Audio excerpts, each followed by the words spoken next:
This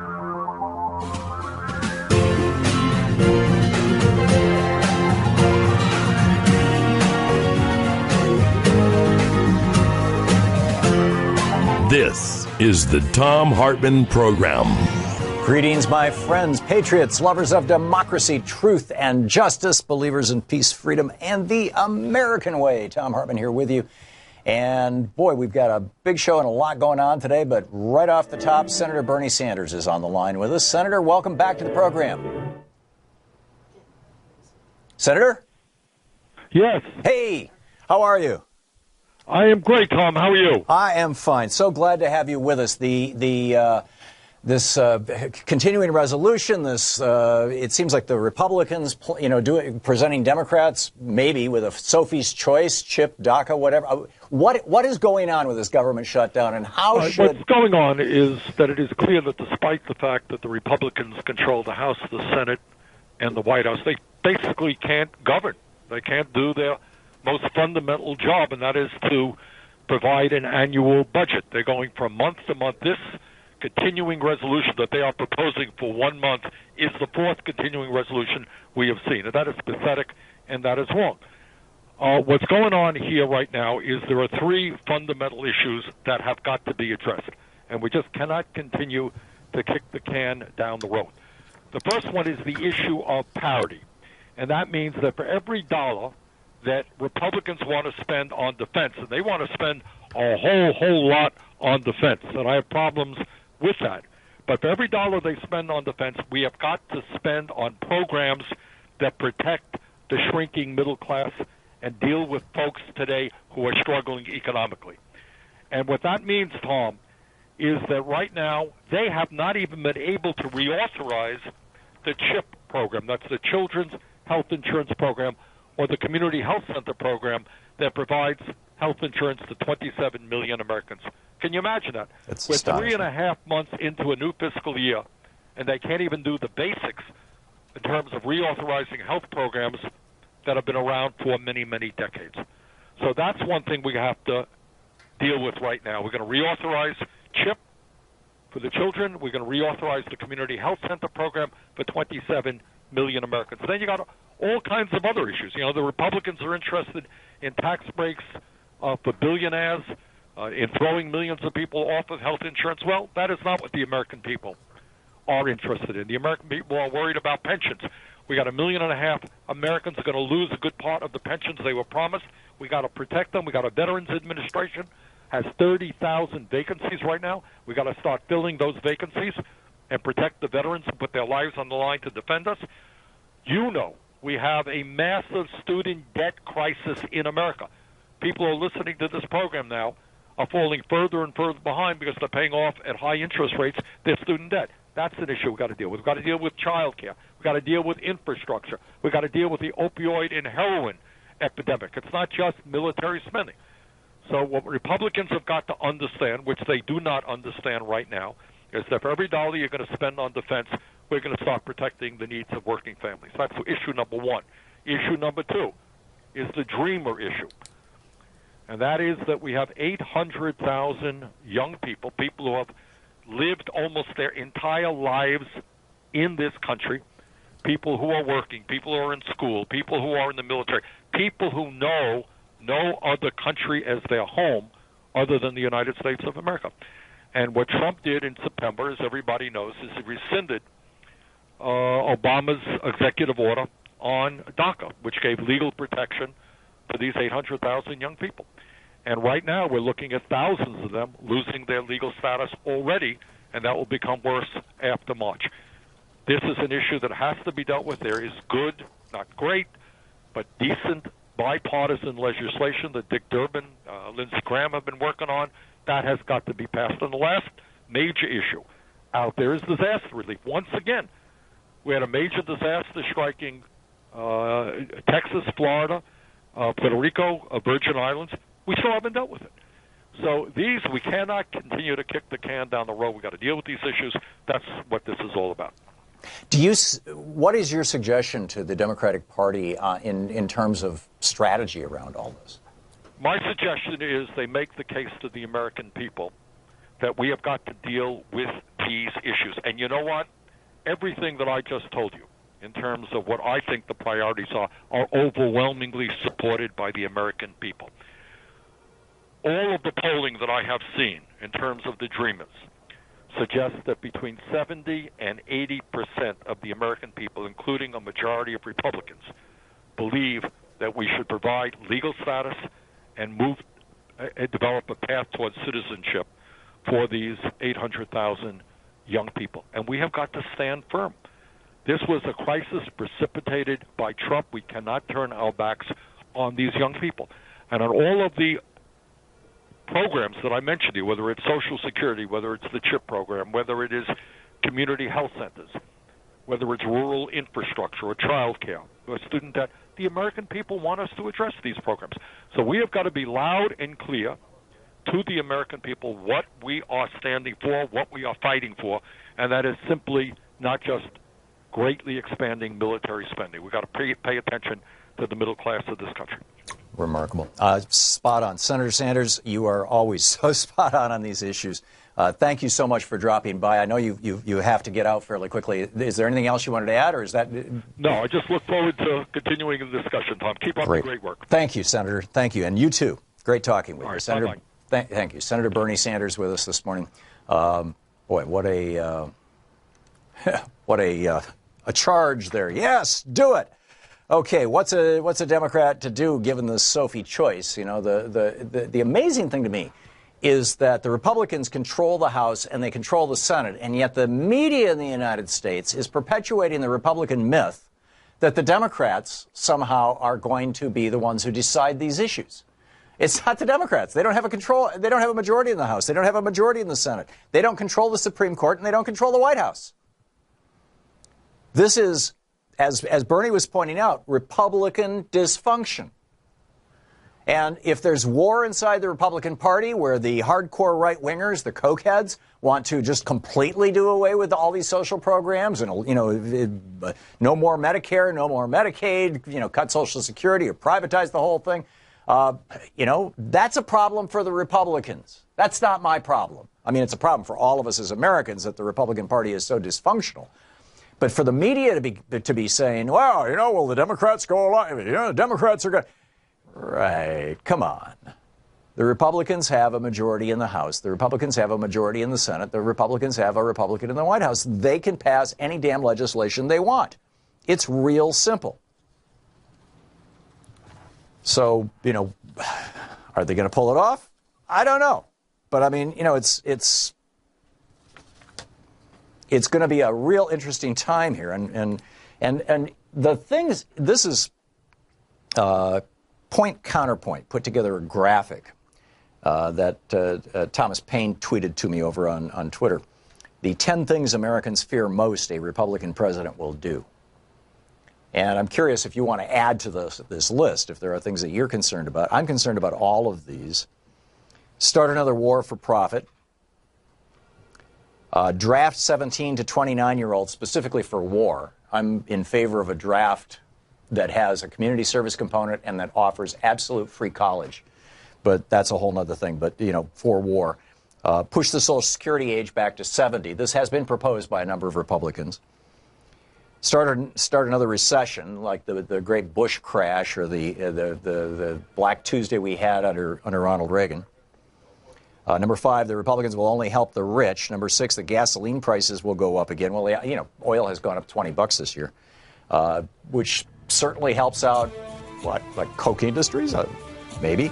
Unemployment will go back up. Health insurance rates are going to go up. College fees and loans will go up, and more government intrusion in our lives. That's that list. And then I want to get into Kentucky, red states on welfare, Stormy Daniels, and Norway. Boy, do we have a big show. Stick around. We'll be right back. This is the Thom Hartmann Program. Back with more of the news of the day and your calls right after this.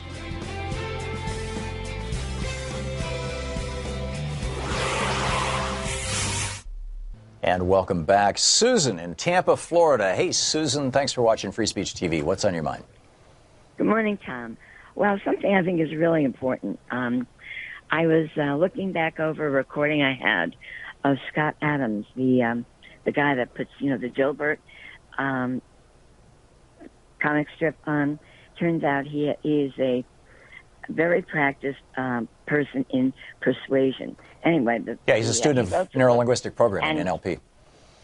It was a wonderful program. But the point of the whole thing is he brought up, and I think it's so important now, and this recording was some months old, that we're making a terrible mistake in trying to combat Donald Trump by bringing out his personality and behavior flaws. It's pretty apparent. But at the same time, we're neglecting to keep a close eye and report to the public of the damage that this administration is doing while we're worrying about Donald Trump's affairs. The people who are working for him in... We just lost her. I'm sorry. I think it was Susan, right? I'm sorry, Susan. You just got dumped, and for reasons unknown. But let me just push back a little bit on the Donald Trump's affairs thing that you just mentioned. And this is from thinkprogress.org today. Judd Legume blogging about this. And he says that there's a couple of reasons why the Stormy Daniels is this porn star that apparently had a long affair with Donald Trump. And he says this is why the Stormy Daniels story is so dangerous. The story indicates that Trump is willing to lie about his sexual encounters with women, number one. That's fairly obvious. He's denying that he had the affair, yet he paid $130,000. There's a little bit of, shall we say, conflict between those two positions, or contrast, or whatever the appropriate word is. It just ain't the case. Number two, the story has parallels to other women's claims of sexual assault by Trump. Other women have made similar claims. But number three, this story suggests Trump is vulnerable to blackmail and extortion. If he's willing to lie about his extramarital affairs, if he's willing to lie about his predatory behavior, that in and of itself, Bill Clinton got impeached for that, for lying under oath about having sex. But this is, frankly, this is the argument that Republicans made during the impeachment trial of Donald Trump. Of Bill Clinton, was that if Bill Clinton was willing to lie about his relationship with Monica Lewinsky to a grand jury or a special prosecutor, if he was willing to lie about that, he was vulnerable to blackmail. Well, I would say the same is true of Donald Trump. And in fact, you'll recall a year ago, one of the first things we heard that came out of the Steele dossier was that perhaps Trump was being blackmailed about having sex with hookers in Moscow. Whether he's being blackmailed by the Russian government, or whether he's being blackmailed by one of his business associates, or whether he's being blackmailed by who knows.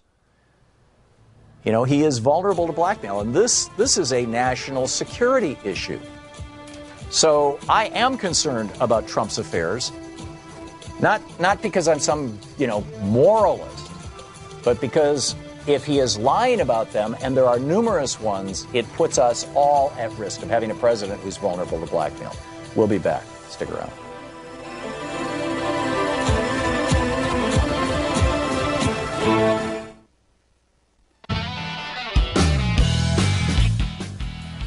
Welcome back. Well, I was just mentioning the Stormy Daniels story. This Judd Legume is blogging about this over at Think Progress.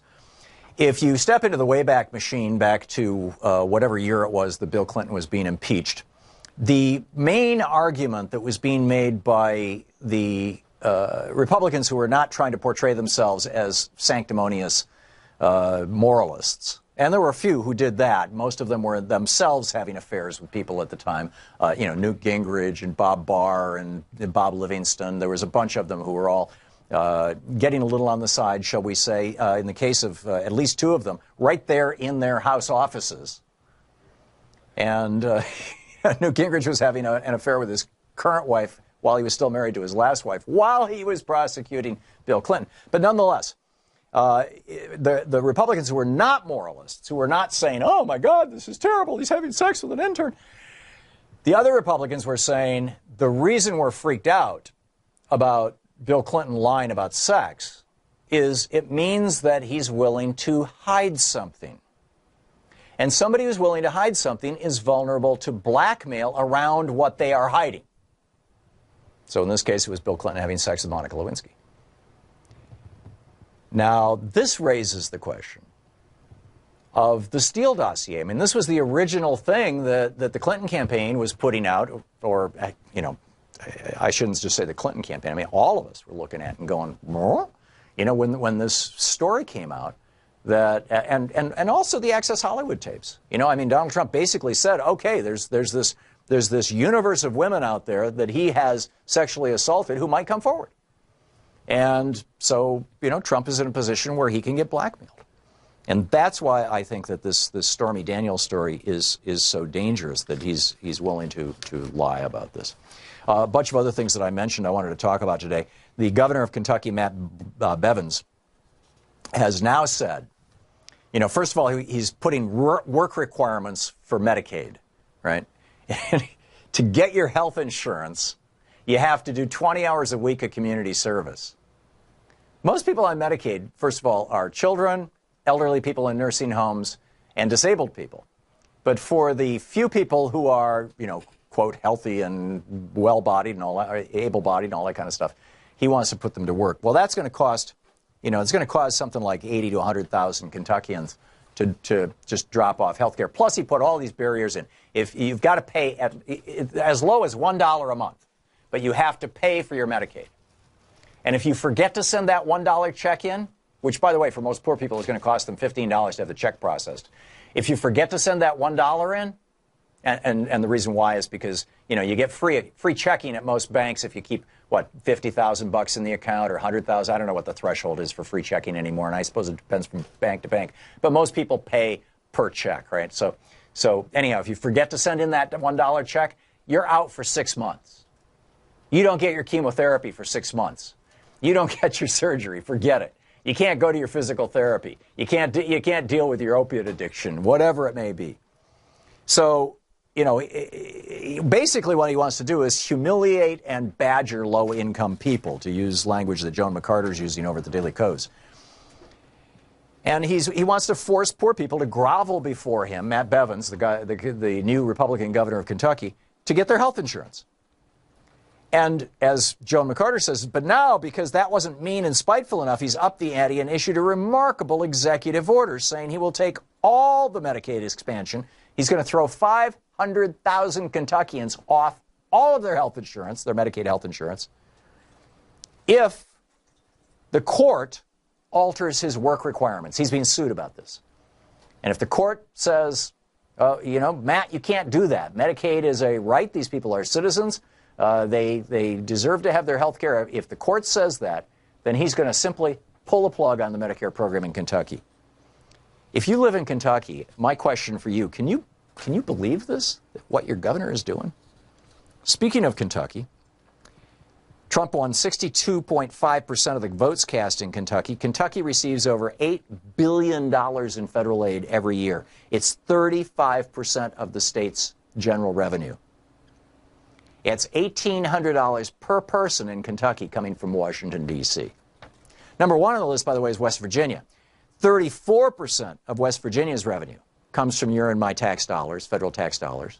Trump won 68% of West Virginia. They are the number one, shall we say, welfare queen among the states. $4.23 billion in federal aid, 34% of their general revenue. That works out to $2,283 per West Virginian that is coming out of your and my federal tax dollars that is being given to individuals, to West Virginia. Number two is Wyoming. This is from ReverbPress.com, by the way. Number two is Wyoming. Trump won Wyoming by 67% of the vote. Wyoming receives almost $2.1 billion in federal aid. That's 35.2% of their federal budget. That's the equivalent of $3,580 for every person in Wyoming of federal revenues coming into that state from your and my federal tax dollars. Oklahoma is next. 65.3% of the votes cast in Oklahoma for Trump. The state receives $7 billion in federal aid, $1,800 per person. That's 33.8% of the state's general revenues. North Dakota, 62% voted for Trump. The state receives $1.5 billion in federal aid. That's 19% of the state's general revenues. Pretty cool, huh? Wow. Anyhow, I want to get to Norway as well, but we got a lot of calls too. We'll pick up your calls after the break. Stick around. You're listening to the Thom Hartmann Program. Call 202-808-9925. We'll be right back with more of your calls and the news of the day. Stick around.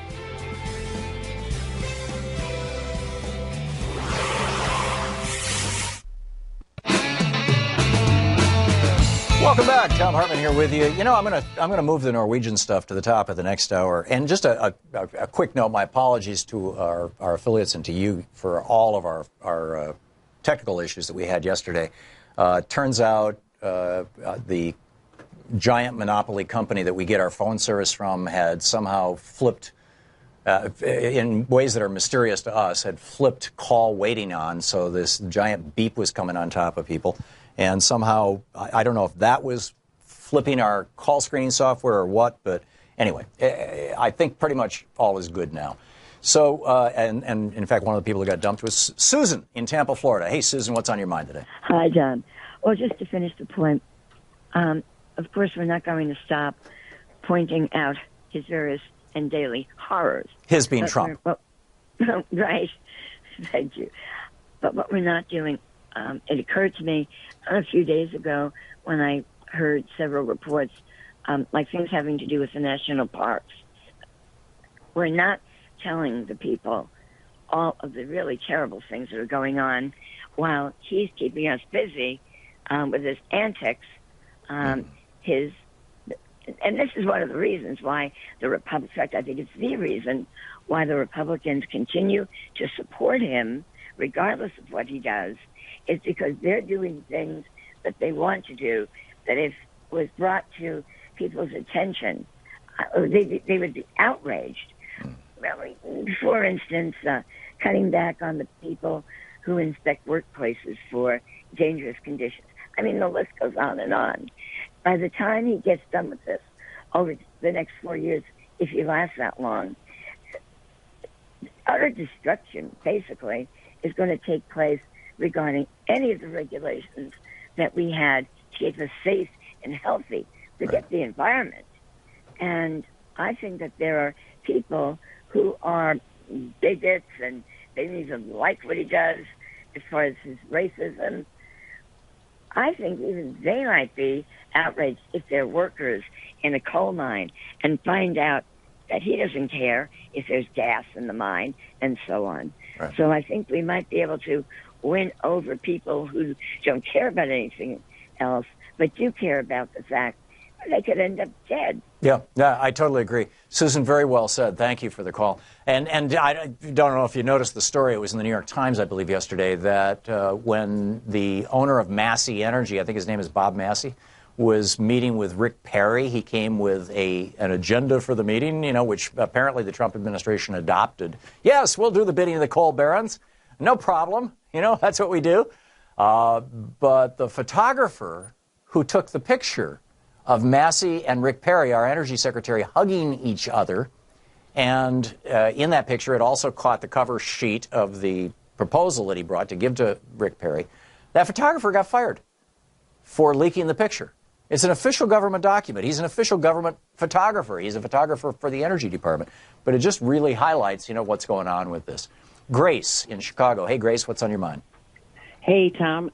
This isn't exactly on your list of what you wanted to talk about, but I'm a long-time listener, and maybe a year or so ago, you mentioned you had been in Russia at a large hotel, and you noticed there was a sign saying there was an NRA seminar at the hotel. Yes, it was December of 2 years ago. You ran into Jesse Ventura there or something. Yeah. But anyway, I don't know if you saw the New York Daily News headline this morning that the FBI is investigating possible monetary transfers from the deputy chief at the Russian Central Bank to the NRA. Yes. In fact, I have a picture of that sign in the hotel pointing to the meeting on gun freedom for Russia that was being sponsored, I believe, by the NRA. And whether and the story right now is the did the NRA act as a money laundering vehicle for a Russian banker or a Russian mobster? I'm not sure what it's going to turn out this guy actually is, and I want to know the answer to that question. I think we all want to know the answer to that question. And I would like to expand that. I would like to know, if Russia is influencing our elections, that's wrong. I want to know about it. If Israel is influencing our elections, that's wrong. I want to know about it. If Turkey is influencing our elections, that's wrong. I want to know about it. Those are the three countries that are kind of at the top of the list. Oh, and China. If China is influencing our elections, that's wrong, and I want to know about it. And there's probably other countries that are certainly trying, but they don't have the power or the influence or the internal systems to do that kind of thing. But yeah, I'm with you, Grace. It's a serious issue. Thank you for the call. Alex in Edison, New Jersey. Hey, Alex, what's up? Hello, Tom. What a great way to start the show, by the way, with Bernie Sanders. I'm so happy. Yeah, me too. About that. The reason I'm calling is that you said something that should scare, I think, everyone yesterday. That is, you said the Pentagon is considering and preparing retaliatory action if there's a cyber attack. Right. Well, this was in the Washington Post, and it was that they were contemplating using nuclear weapons in response to a cyber attack. Yes. I think it's a great idea because, after all, I have no idea what a cyber attack looks like. I know that, the internet might be down or banks could have some problems for a day.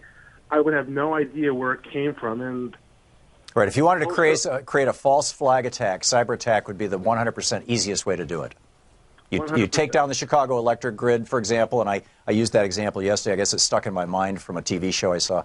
But you take down the electric grid, and then you say, aha, it was done by the fill in the blank, right? The North Koreans did that. The Russians did that. The El Salvador did that. We're going to nuke them. And boom, you're off to the races. You shut down the government. It would be one thing if we had an honest government, but remember the Maine or the Gulf of Tonkin or the WMD story, right, or Operation Northwoods. Well, even beyond, yes, our government has planned false flag operations in the past and has even executed false flag operations in the past. And beyond that, the other thing that after I got off the air yesterday popped into my head, and I should have mentioned it in my long list of things like hey, we saw parts of this movie before. Is remember Dick Cheney's terror alerts? Remember the 4 or 5 colors that we had, and this was in the election, running up to the election of 2004, up to November 2004, right before the re-election. Yeah, George W. Bush was running for re-election against John Kerry, and every time the news cycle turned against George Bush, they upped the terror alert, which grabbed the entire news cycle. And everybody was talking, oh, what's the terror alert? There were no terror alerts. Or if there were, they didn't raise that level of, there were no terrorist attacks during that entire period of time. Or since then, frankly, for all practical purposes, none of 9/11 certainly style. And yet Dick Cheney and George W. Bush played us like a fiddle. They played us like idiots. They absolutely got what they wanted by terrifying Americans. And frankly, I think that that's a large part of why George W. Bush won the election. So thanks, Alex, for pointing that out. It's a scary possibility. Steve in Rochester, New York. Hey, Steve, it says you want to disagree with me? Steve? Okay, Steve, you got to listen to your radio, or to your phone, not your radio. Lewis in New York City. Hey, Lewis, what's on your mind? Good afternoon. I've been watching the media let Trump get away with everything. And I'm fully convinced. I wasn't born here. I was born in Haiti. America is the easiest country in the world you can make people vote against their own interests. Yeah, I've noticed that. Trump has asked everybody to come up with something if you want to stay in this country. But no one has dared to ask him and his 2 sons, the 2 punk ones that want to go to Africa and kill animals, what have their sacrifice they've made for this country? Oh, Donald Trump has already told us that. Lewis, Donald Trump has told us, during Vietnam, the possibility of getting sexually transmitted diseases was his personal Vietnam. His sacrifice was having sex with all those women and not getting gonorrhea. I'm not making this up. He actually said this. Well, unfortunately, he turns out to be the same disease mentally that is spreading on all of us on a daily basis. Yeah. Him and Rush Limbaugh and Sean Hannity, all they do is pollute the airwaves with bad, what you might say, divisive information to make sure that there's no union whatsoever among the American people. Yeah, no, I'm waiting for the media to ask Trump, what sacrifice have you made? You got two punk-ass sons. They want to kill animals. Why don't you send one to Iraq, one to Afghanistan? And I'll be more than happy to escort them there because I'm an ex-military guy. At least, but I'm not going to stay with them, though. Yeah, at least Sarah Palin and her husband encouraged their oldest son to join the military. And then she ran for the vice presidency and said, yeah, my son's, being deployed off to, I think it was Afghanistan. It might have been Iraq. And sure enough, he went. And, that's, if you want to run as a pro-military, Bible-thumping, bomb-thumping, whatever, at least have some consistency. But yeah, Uday and Qusay Trump have, about the most, quote, dangerous thing I think they've ever done is take their guns to Africa and kill, leopards and tigers and elephants. Right. I mean, it's not only bizarre, it's pathetic, Lewis. It's pathetic. But they're not being, the worst part, they're not being challenged to answer any questions about these matters. They just keep playing silly games. Well, part of it is that the outrages now are so huge. I mean, they involve things like nuclear war that whether Uday and Qusay Trump are fools is no longer even. I mean, it's like the old Billy Bush things. I mean, it's no longer really even the issue. Lewis, I got to run, but thanks for listening to us on SiriusXM and thanks for the call. Great to hear from you. It's coming up on 15 minutes before the hour here on the Thom Hartmann program. We'll be back. Stick around.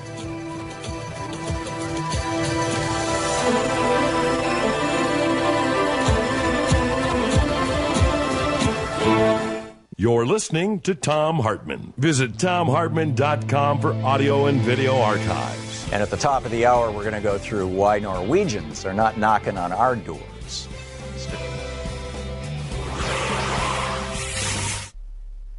And welcome back. Erica in Gulfport, Mississippi. Hey, Erica, what's on your mind today? Hi, Tom. Appreciate I watch you all the time. Thank you. On this government shutdown thing, I'm not trying to be facetious, but they've been shut down. Yeah. The government shutdown Trump happened when Trump was inaugurated, you could argue. Yeah. Well, actually, it even goes back beyond that. It started when in what year would have been 2010 when Republicans took control of the House and Senate. And I mean, look at with Merrick Garland. They shut down the ability of President Obama for a whole year to nominate his own Supreme Court justice. That in and of itself, in my opinion, makes every Republican who was involved in that complicit in an impeachable offense. Exactly. My other issue is this Paul Ryan and trying to mess with our Social Security, etc. He's already started. I got a letter from my local Social Security office that says my benefits may be taxable. Oh, that was a change, Erica, that was put into place by the Reagan administration. Ronald Reagan made Social Security benefits taxable, subject to income tax. Mine has never been taxed. Well, that means that your income is either that means you're on disability, which I believe is not taxable, or that means that your income from Social Security has been so low that you're not hitting the threshold of paying taxes. Exactly, but we know what they're trying to do. Right. Well, they just raised taxes on the bottom fifth of Americans. You're probably in that category. But anyway, no, it's just their way to try to, make us poor and sicker. Yeah. No, it's a frightened populace is a controllable populace, and I think that's absolutely what's going on. Erica, thank you for the call. Very well said. Bill, watching Free Speech TV in Sebastian, Florida. Hey, Bill, what's on your mind? Yeah, good afternoon, Tom. We have a minute to the break, by the way, Bill. All right. I just wanted to bring up Trump and his relationship with Duarte and the stance both of them take on journalists. You're talking the Philippine President Duterte? Yes, Duterte, yes, excuse me. And his funny relationship he has with Scott, and then not allowing drilling down here in Florida. Well, I'm not so sure that that's his relationship with Rick Scott. He owns waterfront property, Mar-a-Lago in Florida. He doesn't want an oil drilling rig off the coast of his mansion. You know. Yeah.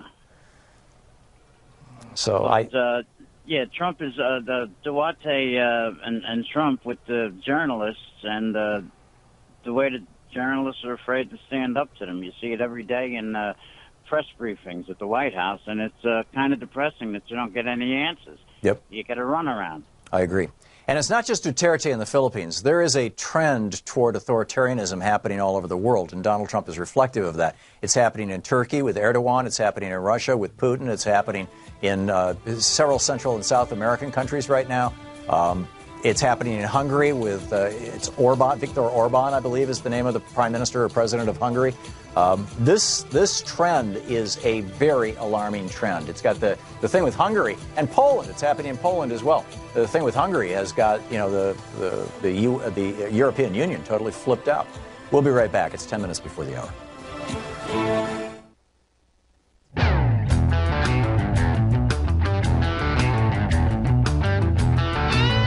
Welcome back. Brent in Hilliard, Ohio. Hey, Brent, what's on your mind today? Hey, Tom. So you mentioned Massey Energy and Rick Perry, right. I believe. Yeah. Okay, and you had a caller who was talking about how they're rolling back regulations and that might matter to the blue-collar workers in coal country. I wanted to point out that Massey Energy is the corporation that was in charge of Upper Big Branch, and a man by the name of Don Blankenship was the CEO at the time. He consciously violated. Now, this isn't me saying it. He was actually convicted of this, charged with a crime and convicted. Don Blankenship, CEO, consciously ignored regulations to get the gas out of the mine. Upper Big Branch mine, 29 workers died. And, I was a former labor union president, and I know a lot of blue-collar labor people, and I'm grandfather was from that area, so I still have a lot of connections, and you would be amazed at how many of those people view Don Blankenship as a champion because he at least gave them jobs. They view that as a win, even though 29 of their brothers died in that coal mine. And Don Blankenship, by the way, is running for U.S. Senate in West Virginia, and I believe just got out of prison in the last 2 years. Yep. I'm not certain of that. Yeah, I believe you're right. And, this is just this is not so much, I think, an indication of anybody getting things wrong or dumb Republicans or anything like this. It's an indication of how important it is to average Americans to actually have a decent job.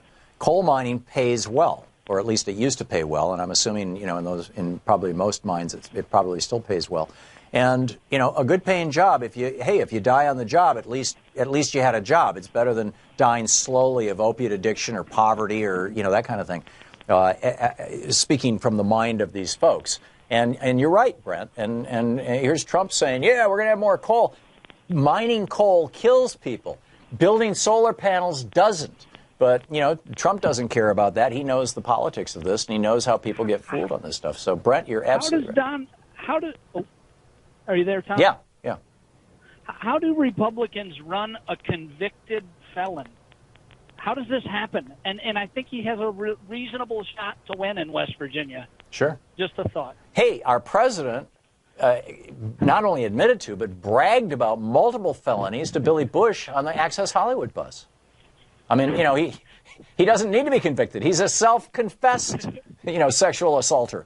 So, I'm assuming your question, Brent, was rhetorical because, it's not so outrageous for the Republican Party to be doing this. Larry in Lancaster, California. Hey, Larry, what's up? Hey, Tom. Don't we need 60 votes to pass the budget bill?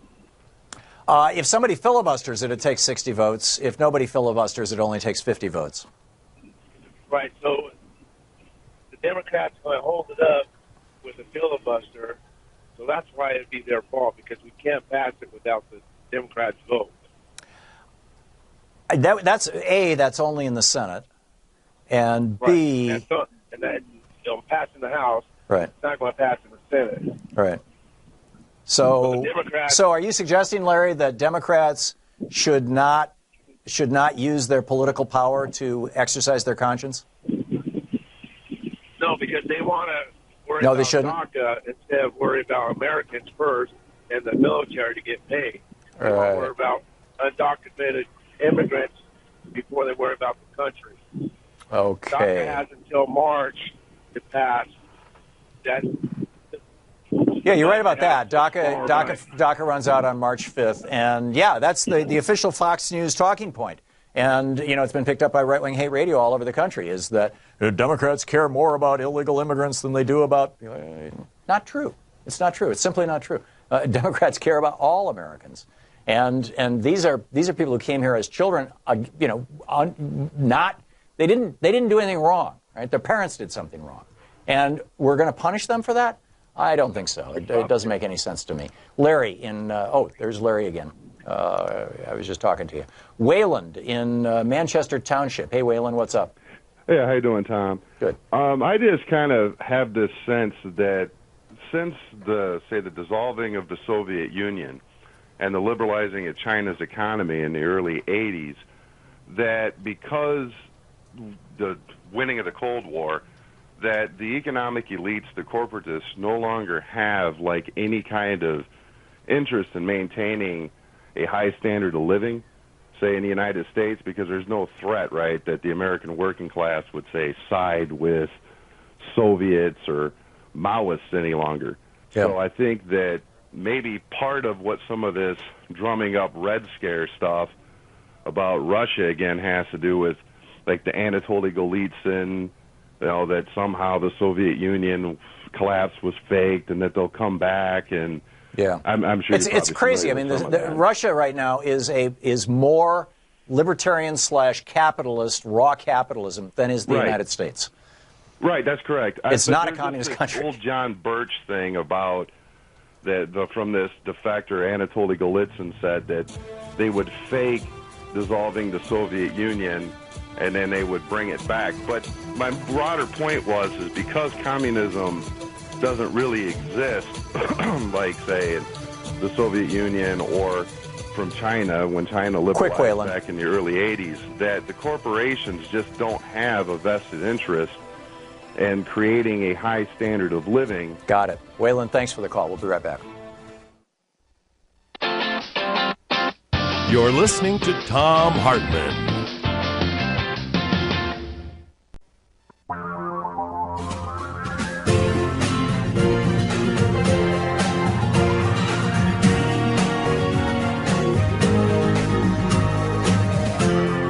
This is the Thom Hartmann Program. Welcome back. Thom Hartmann here with you. And Dear Trump, this from Occupy Democrats. Dear Trump, this is why Norwegians don't immigrate to the United States. The World Happiness Rank for the United States, we're number 19. Norway, number 1. The World Human Freedom Rank, we are number 23. Norway, number 13. The World Peace Rank, we are number 114, 114, way down there in terms of who promotes, sustains, and participates in peace. Norway, number 14. The world murder rate, we have the 9th highest murder rate in the world. In the world! I mean, and there's countries that are like having wars. There's countries that have been taken over by drug lords. We're number 9 in the world in terms of murders. Norway is number 76.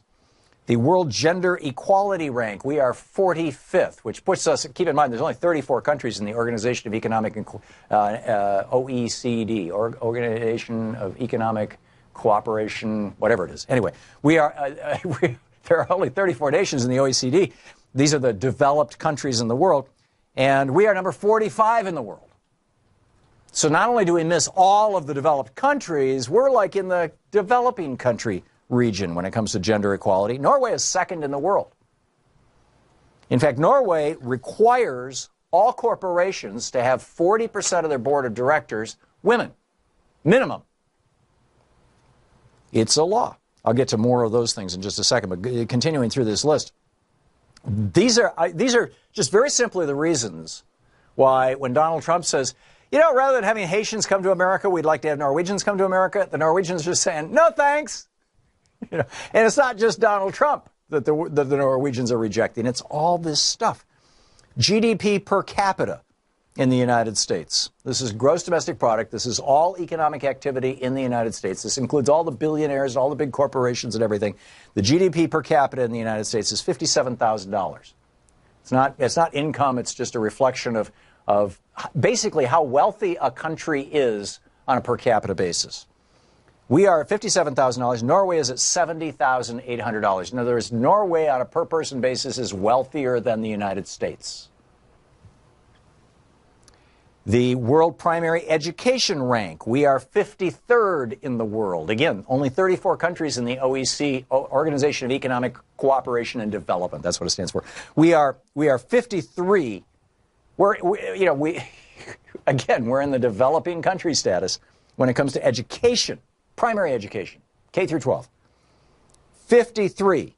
Norway's number 21. Guaranteed full health care in the United States? No.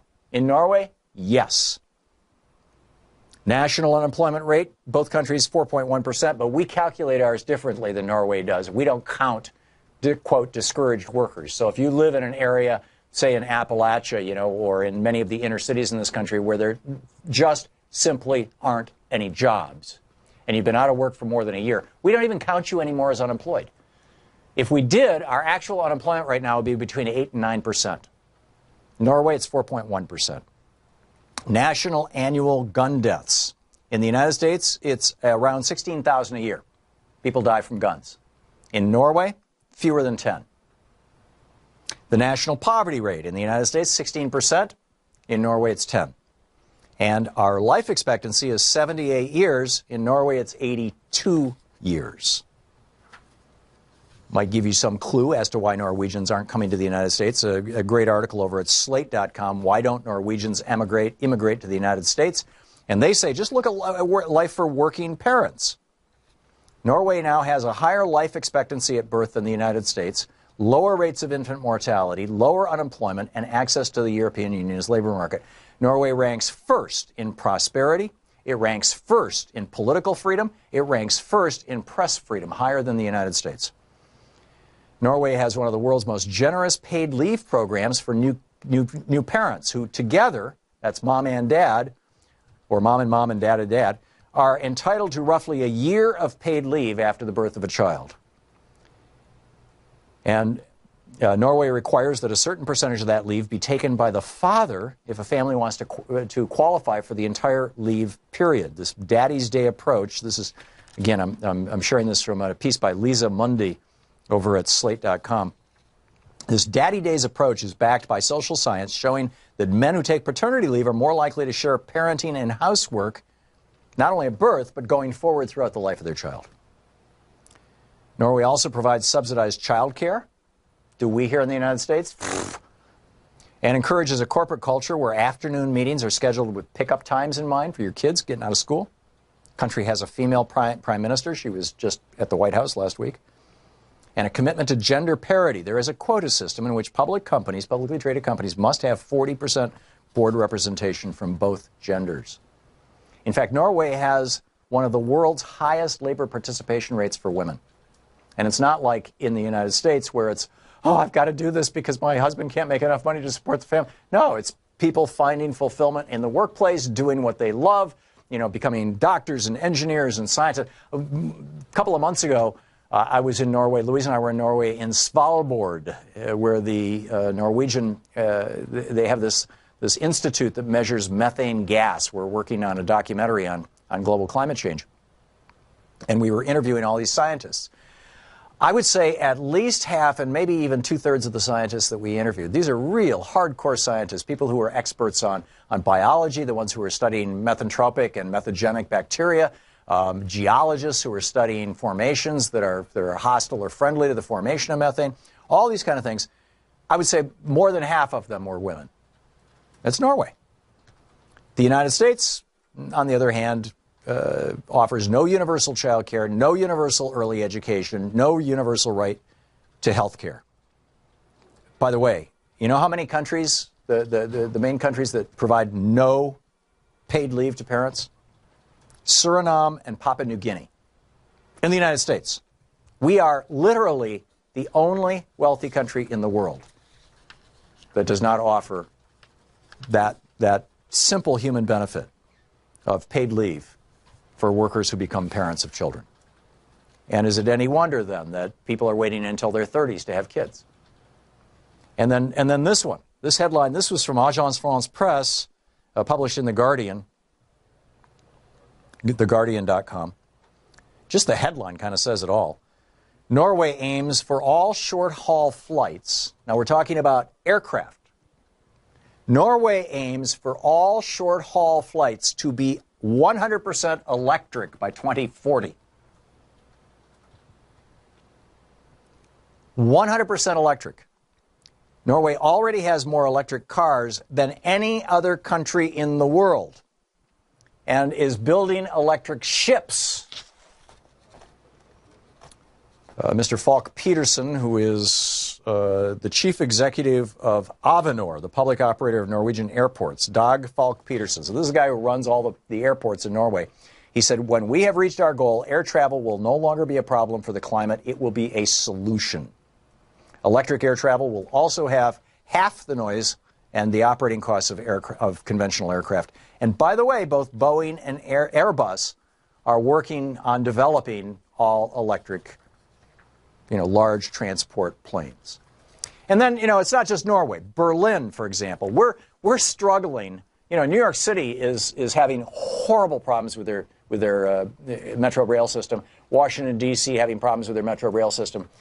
In Berlin, they just cut a deal with Adidas, I believe it is, and to release a new line. Yeah, Adidas.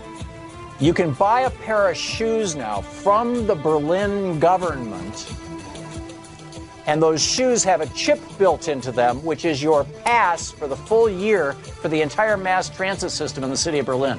All you do is walk on the train because it detects your shoes. And we can't even keep, damn trains from derailing? Because, Republicans, we can't spend money on infrastructure. No way.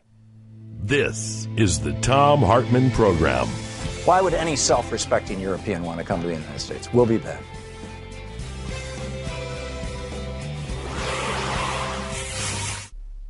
And welcome back. Rita in Chipley, Florida. Hey, Rita, thanks for watching Free Speech. What's on your mind?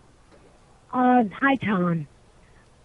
Since the GOP has gotten everything, the House, the Senate, and the White House, I went in November to renew my car registration and my driver's license. I couldn't renew my driver's license because I didn't have proof of being a citizen. I'm 66 years old. I came to this country at 2. And the woman told me at the motor vehicle, I better start carrying around my citizen papers because they can come and deport me. Were you naturalized, Rita? Did you go through that process?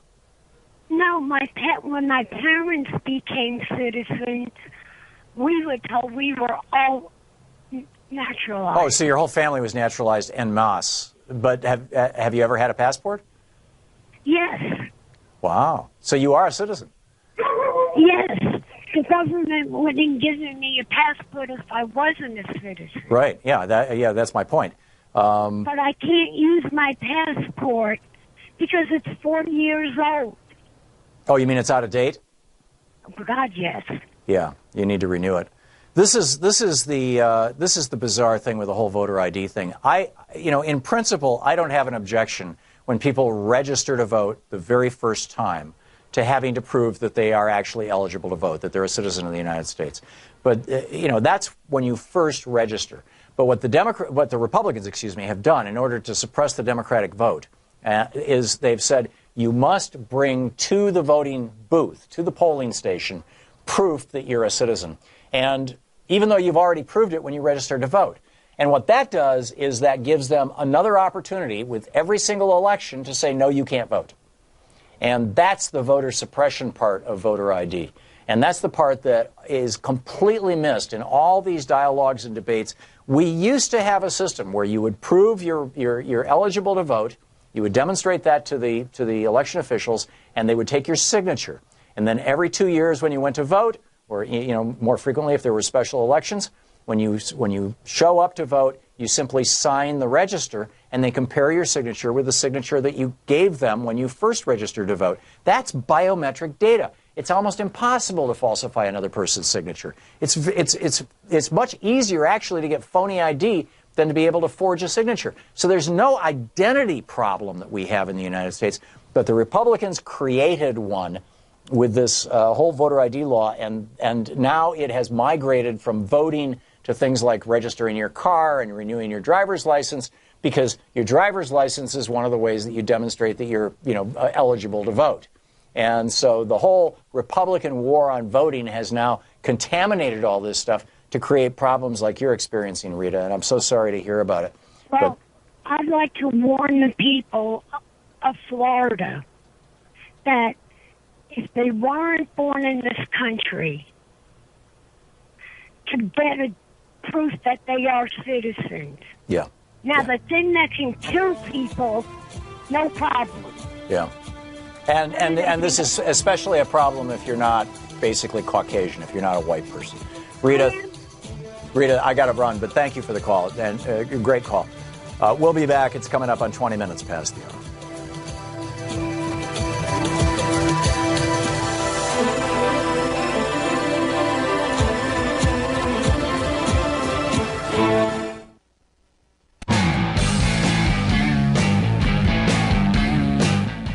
Bill in Midlothian, Virginia. Hey, Bill, what's on your mind today? Yeah, Tom. Hey, thanks for taking my call. Sure. Well, listen, there was a couple of things that I heard that the fella, this about an hour ago, said about how people are voting against their best interest. And I said this back in 2008 after the crash. Mm-hmm. If one of the things people in their best interest is to have a job, and that is coming about now. I admit, the jobs may not be the kind of salaries they were back in the 50s. No, but jobs have been coming back ever since 2009. I mean, when Obama got that stimulus through, we were losing 800,000 jobs a month.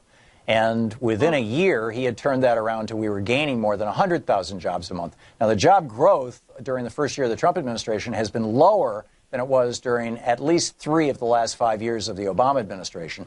But at least we're still growing jobs. I mean, the economy that Barack Obama handed off to Donald Trump has worked out quite well for Trump. I agree with you, Bill. Well, I guess the point I want to ask, though, is this, and this is a general overall thing. And believe me, I am not a fan of Trump. But from an economic standpoint, and I know gas has gone up in price, all this stuff like this has happened, and it's happened under everybody, every president since I've been born. But my question is this: come 2018, what are the Democrats going to campaign on? What are they going to campaign on that they're going to do? Or is it going to be all what Trump didn't do? I mean, yeah. No, it can't be. It can't be the latter, Bill. It has to be what they're going to do. And I would counsel the Democrats to campaign on basically reversing neoliberal trade policies, which is what Donald Trump campaigned on, and I think, frankly, it's one of the reasons why he's president. They should get on board with that too. We need trade policies that don't encourage the exporting of jobs. And by the way, this tax bill actually is making it easier for companies to export jobs. The tax bill that was just then how come Apple just come passed. Back on shore? How come Apple is repatriating money? Well, they're repatriating their money because they only have to pay 15% income tax on it instead of 35%. So they're bringing their money back to the United States. That has happened before, and we all got screwed basically. What the Republicans did is they gave Apple this massive tax break in exchange for bringing their money back. Apple basically blackmailed us. Apple and a half a dozen other companies blackmailed you and me and the rest of the country, Bill, into saying, we will only bring this money back if we don't have to pay the taxes on it that everybody else has to pay. I own a company. If I show a profit that's large enough, I have to pay 35% taxes, but Apple doesn't. because, they got the Republicans to do this. And it's not like Apple's in bed with the Republicans. It's all these big corporations that have been stashing money overseas. There's no way I could do that. If I tried doing that, I'd probably, as a small business person, I'd probably get arrested for tax fraud. I am not saying, though, but let me ask you a question, though. The 20,000 people that are going to get jobs because of Apple coming back on shore, do you think they're worried about all that macroeconomics? No, and it's not that Apple is bringing jobs back to the United States. It's that they're expanding their operations in the United States, number one. And whether that has anything to do with the tax bill, I'm very skeptical. I don't think that Apple is going to be expanding anything if it's not in their economic interest. So, the tax bill is here's the question, Bill. If the upside is that Apple is going to create 20,000 new jobs, and the downside is that 14 million people are going to lose health insurance, that our country goes $1.5 trillion deeper in debt, that benefits and Social Security, Medicare, and Medicaid are all going to get cut. In fact, this budget that the Republicans are proposing has a $500 million cut just to the Social Security Administration. So, if you get old enough to go on Social Security, or if, God forbid, you get in a car accident and you're paralyzed for the rest of your life and you need to go on disability, you may have to wait days on hold instead of hours on hold, or instead of minutes on hold, back before the Republicans started this process about 15 years ago of cutting Social Security, the Social Security Administration. I don't think that the payoff is worth it, frankly. I mean, I'm getting a tax break. My company's getting a tax break. I would rather have a healthy country and have a healthy middle class and working class. That one thing. Bill, do you know how many companies have actually announced that they are raising wages as a result of this tax cut? 10. And the jobs involved are just a few thousand. This is being hyped. There is the Koch brothers announced that, and the Koch network announced that they were putting millions of dollars into advertising to convince average working Americans that the tax cut for the billionaires was a good thing for the average working Americans. And it's not. Both Mitch McConnell and Paul Ryan have already announced that they are going to use this $1.5 trillion increase in our national debt as the excuse to cut things that, long-term unemployment insurance, health insurance, Medicare, Medicaid, Social Security, infrastructure projects. All of these things are being cut now by the Republicans. This has been the libertarian billionaires' wet dream all these years. Cut these programs, destroy these programs, and that's what they're doing. This is not just one little thing in a moment. This is part of a much larger strategy to essentially destroy the liberal infrastructure of this country and turn us into essentially a third world nation. Bill, thank you for your call, and thanks for listening to SiriusXM. It's coming up on 28 minutes past the hour. We'll be back with more of your calls, my thoughts, and the news of the day right after this. You're listening to the Thom Hartmann Program. Call 202-808-9925. And the Women's March is coming up. We'll mention that after the break, too.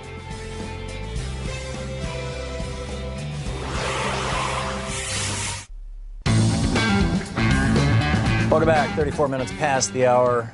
Nate and I were just talking, and he was pointing out that in the United States, we have essentially in-house colonies, was his phrase, the minority communities that kind of have to circle the wagons in order to survive and make their communities work, make their economies work, things like that. Whereas in Norway, it's homogenous rather than heterogeneous. It's like everybody in the country is the colony, essentially. And that's the idea of America. That's what Democrats keep promoting. We're all in this together. At least progressive Democrat. Well, I'd say all Democrats. I'd say that's the core DNA of the Democratic Party these days. That we're all in this together. But the Republicans very much want to divide us. White and black, or fill in the blanks, right? All the different racial groups, gay or straight, male or female, region, what region do you live in? All these kind of things. The Republicans are very committed to separating us, to dividing us. It's like an amplification or another piece of that is the whole so-called voter ID thing. I don't have a problem with people having to prove that they're U.S. citizens and eligible to vote when they first register to vote. Once in your life, you have to do that. I don't have a problem with that. And then we do what we used to do, and that is you give them a biometric identifier that is almost impossible to imitate, steal, or rip off, and that is your signature. You register to vote, and they record your signature, and then every 2 years when you come back to vote, you simply sign in, and they compare your signature with the one they have on record. It is biometric identification, and it is more secure than physical identification. It's easier to fake a driver's license than it is to fake a signature. But the Republicans want you to have to present that identification every single time you vote, even though your signature is biometric ID. Now, why would they want that? It's got nothing to do with voter fraud. It has to do with diminishing the number of people who can vote. For example, they take it even a step further and they say it must be current ID. It can't be expired ID. So if your passport is expired, you can't use it anymore to vote. If your driver's license is expired, let's say you're 80 years old and you're no longer driving, well, that's the demographic the Republicans do not want voting. They don't want elderly people voting because elderly people are concerned about Social Security and Medicare. And the Republicans intend to destroy both those programs and turn them over to their billionaire buddies and the banksters on Wall Street. So how do you prevent them from voting? You say you must have a current driver's license. So now in most states, if you can't drive a car anymore, you can't vote anymore either. This is how bizarre it's gotten. And this is what they're all about. And it's just and it's maintaining this stratification, classification, balkanization of the United States, this colonies within colonies. Anyway, good rant, Nate. Thank you. Tom in Media, Pennsylvania. Hey, Tom, what's on your mind today? Hi, how you doing? I was just concerned about the whole idea of the Kentucky Medicaid work program. I think that it's been overstated, and it's been shown as way too draconian to what it really is. I mean, if it only affects able-bodied people that are under 65. Tom, Matt Bevin's own statistics are that it's going to cause about 80,000 people in Kentucky to lose their health insurance. What's not draconian about 80,000 people being exposed to disease and death? Well, I'm going to tell you, I don't know who made those figures up. The Kentucky governor's office.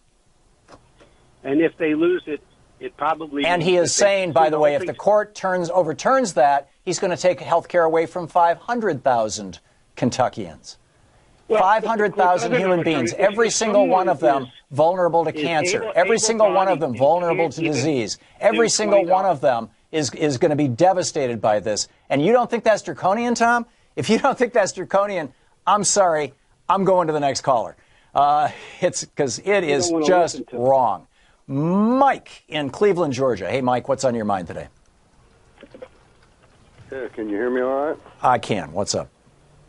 You know, it wasn't enough that we let these clowns take all that offshore money mingled with all their foreign monies and bring it back for nothing.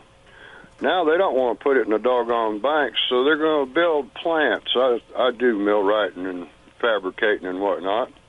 They're going to put together 50 blue million automated plants. There will be a job for a day or two. But when they're done with it, they're going to write off 100% of that off their taxes. So we, the taxpayers, which have already given them 20, 30% off their damn income taxes, are going to turn around and pay for their plants, which ain't going to really need us in the first place. That's a really interesting point, Mike. And you'll recall that back when the Republicans were promoting the Trans-Alaska pipeline, or the Trans-Canada pipeline, the Dakota Access Pipeline and whatnot, just that whole pipeline all across the United States, they were saying it's going to create 30,000 jobs. Well, yeah, for like a year as they build the pipeline. After that, it's going to be 35 people are going to be required to manage it. I'm wondering, what you just said just dropped the penny for me about Apple. Apple just said we're going to create, there's 20,000 people are going to get a job in the United States because we're going to build some kind of new fancy facility.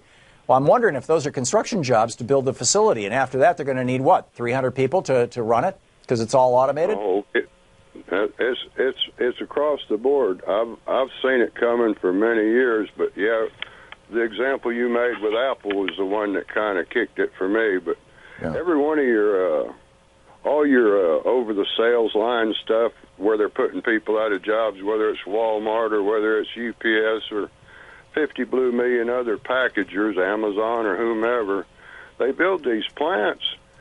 Until the next election, there will be a job. The critter will think he's doing all right, but ain't none of us going to come out on the good end of this. We're all going to be superfluous labor when it's all said and done. Yeah, I think you're right, Mike. I think you are absolutely right, and very well said. Mike, thank you for the call. Damon in Las Vegas. Hey, Damon, what's on your mind today? Hey, how you doing? That Mike, wow, that blew my mind. But yes, anyway, earlier I forgot. I was on the phone so long, I forgot what it was about. But anyway, it doesn't matter. I think some guy called about and he was saying something to the effect that Trump said something or something. But anyway, another call came in and he said we can't just run on Trump being bad. Yeah, and I totally agree with that. But see, I totally disagree with that. Because I've been in sales for 32 years, and all we have to say is Trump bad, and everybody is going to fill in the blank why. What I mean by that is black people use S-hole, Hispanic will use DACA, women will lose, grab them by the P word. You'll use educated arguments. That's it. Yeah. Don't even have to argue. See, here's what when he said that, here's what I translated it into in my brain. If you remember the last election, when when Hillary Clinton was running against Donald Trump, she got more votes. Yeah, she got 3 million more votes. You're absolutely right. So, but her principle. In any other country, she would be president. But this one. No, I agree. You know, our democracy is flawed. The Electoral College is a big flaw. But my point where I was going with this, Damon, is the principal advertising that she ran, at least that I saw living in Washington, D.C. at the time. Stronger together. Damon, let me finish my sentence, please. The principal argument that she was making is that the children are listening to the horrible speech, the horrible things that Donald Trump is saying. Remember those children are listening ads? Everybody already knew how terrible Donald Trump was. They didn't need to spend $100 million or $500 million or whatever it was on advertising telling us how terrible Donald Trump was. They needed to tell us what they were going to do for us. Hillary Clinton and the Democrats, and those Democrats who campaigned on things like Bernie Sanders did, like progressive Democrats all across the country, many other Democrats did, who said, you know, we're campaigning on strengthening Medicare. We're campaigning on strengthening Social Security. We're campaigning on bringing American jobs back home. We're campaigning on lifting the middle class and the working class and taking care of the poor. We're campaigning on having a healthy country, a well-educated country. We're campaigning on free college tuition. Those Democrats won elections. Democrats who ran on Trump is bad, because everybody already knows he's bad.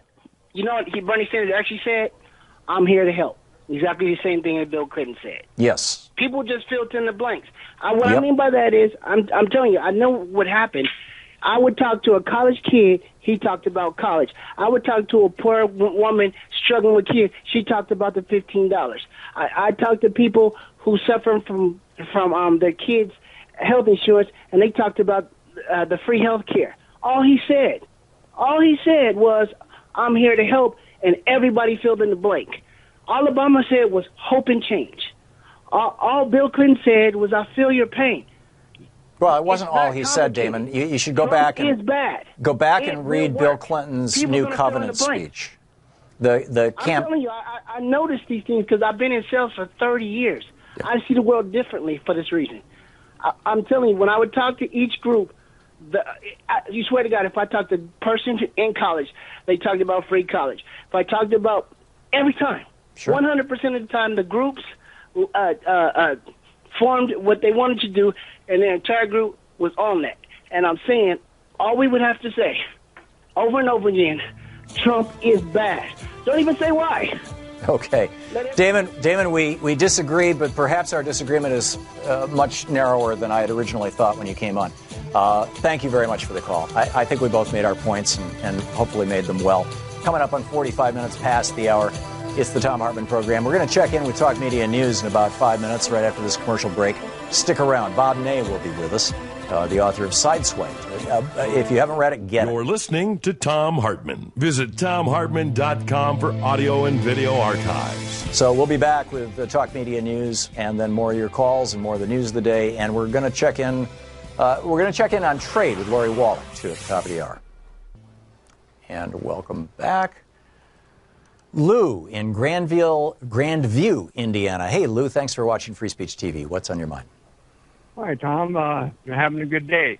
I've been so upset lately. I haven't called you because I know my language wouldn't be very good. But I wanted to make a comment on the midterm elections and even the 2020 elections. And my thought is that it's going to take a generation of Democratic control to get anything done because the Republicans and, Trump actually has stacked courts and the federal system with all of his cronies. And I don't know how we can get anything done if we, with the conservative court as it is.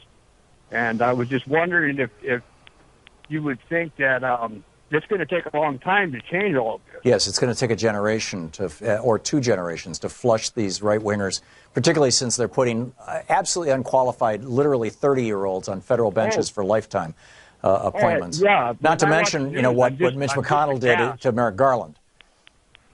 So I'm just aghast at the people that he's putting in there. And anyway, and then the other day he had one of the stupid tweets. And at the end of it, he said something about time for Republicans to take control. And my thought immediately was that that's what he wanted, a total public Republican country where they have, almost like a Nazi party, that no, we're going to be in charge of all of this. And that's like, and I saw other. Yeah, I'm not sure Nazis are the best analogy, but you're talking an authoritarian regime, like Turkey. Right.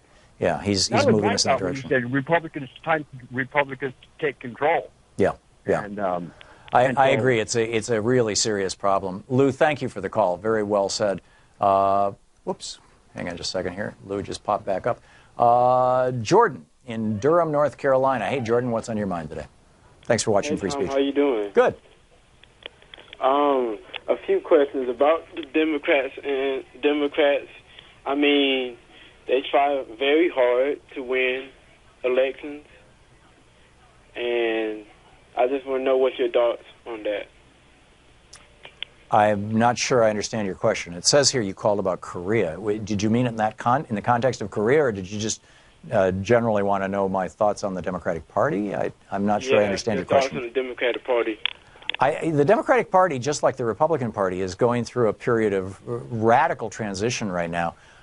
In large part, as the Republican Party is closer and closer embracing Citizens United and the idea of billionaires and big corporations owning government, the Democratic Party is more and more moving away from that, something that they had embraced in the 90s during the Clinton years and the whole DLC thing, and now they're disengaging from. So now we've got, probably only, I think maybe 8 or 10 in the Senate Democrats who are the old-fashioned DLC, in the pocket of the companies kind of Democrats, the Joe Manchins and Claire McCaskills of the world. And you've got more and more Democrats who are saying, no, we're going to go, we saw what Bernie Sanders did. We see what happens when progressives hold their, stand on principle. Mark Pocan is a great example. Yesterday, when I was talking with him on the program, I said, what about these Democrats in red states, like Joe Manchin? Do they need to be, quote, moderate? In other words, corporate controlled? And he was like, no, all they have to be is honest. Keep in mind, Bernie Sanders carried West Virginia by over 20 points in the primary because he was genuine. We need honest, genuine Democrats. That, in my mind, is progressive Democrats. We'll be back.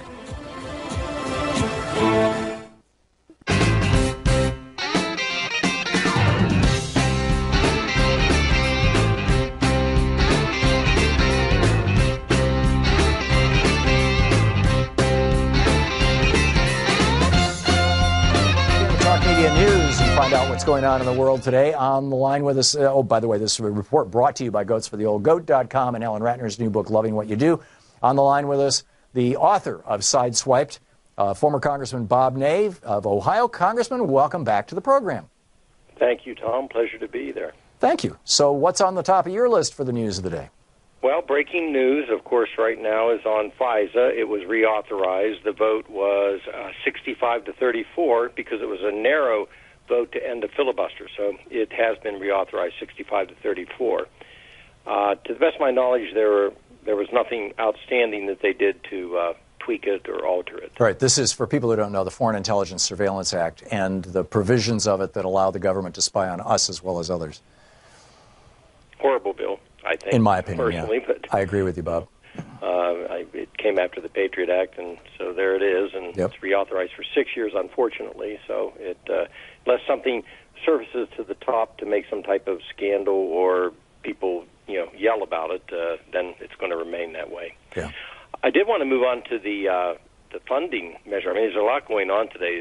The House has voted to release the Fusion GPS transcript.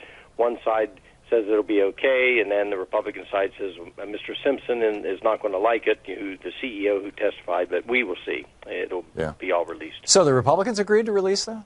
Yes. Is that because they figured, hey, the horse is out of the barn anyway when Dianne Feinstein released the ones from the Senate? Right, and it's unanimous. So, but there's a feeling on the Republican side, this is what they said in the release, Tom, that Mr. Simpson is not going to be completely happy with what he sees in there. Yeah. So, okay. I mean, he called for the release, though. Yeah. So I'm okay. sure he'll be able to defend whatever comes out there. Yeah, I think they were trying to put lipstick on a pig. Anyhow. Right. I did want to turn to the shutdown because the tweet by the president today saying that the CHIP, the health care program for the children, did not need a short-term funding. It needed a long-term, more than a 30-day funding, basically, which led chaos. I thought they were talking about a 6-year extension of CHIP. Well, no, what he's saying. Who's the he? I'm sorry, the president. In okay. Tweet. He Trump. did a tweet. Right. As this bill is being negotiated because. Oh yeah, he blew it up with the tweet this morning. Yes. Right. So he blew it up with the tweet of people saying, "Oh, he's not for this in this, temporary reauthorization measure." That he wanted a long term. So therefore, it set a lot of chaos into the negotiations back and forth. Now it's been clarified by the White House. It's okay with him if it's in the bill, which it wouldn't matter because it's going to be in the bill anyway. Senate already announced that. I did want to address the bill for a second. So basically, they let Trump save face. Is that what you're saying? Oh, of course. Yeah. Okay. Well, and he clarified what he was saying, which was in his tweet that basically, if you read the tweet, it says he wants a long term, not a short term, 30 days, which means from his perspective, he didn't want that in the measure. Right. And of course, who knows what's going to happen with this temporary funding till the 16th of February. But one thing's for sure, it had to be in that measure because the Democratic side was demanding that the CHIP program for children be in there. Right. And the House and Senate already, said they would do that. So yes, they were coming back and stopping a lot of chaos that occurred in negotiations.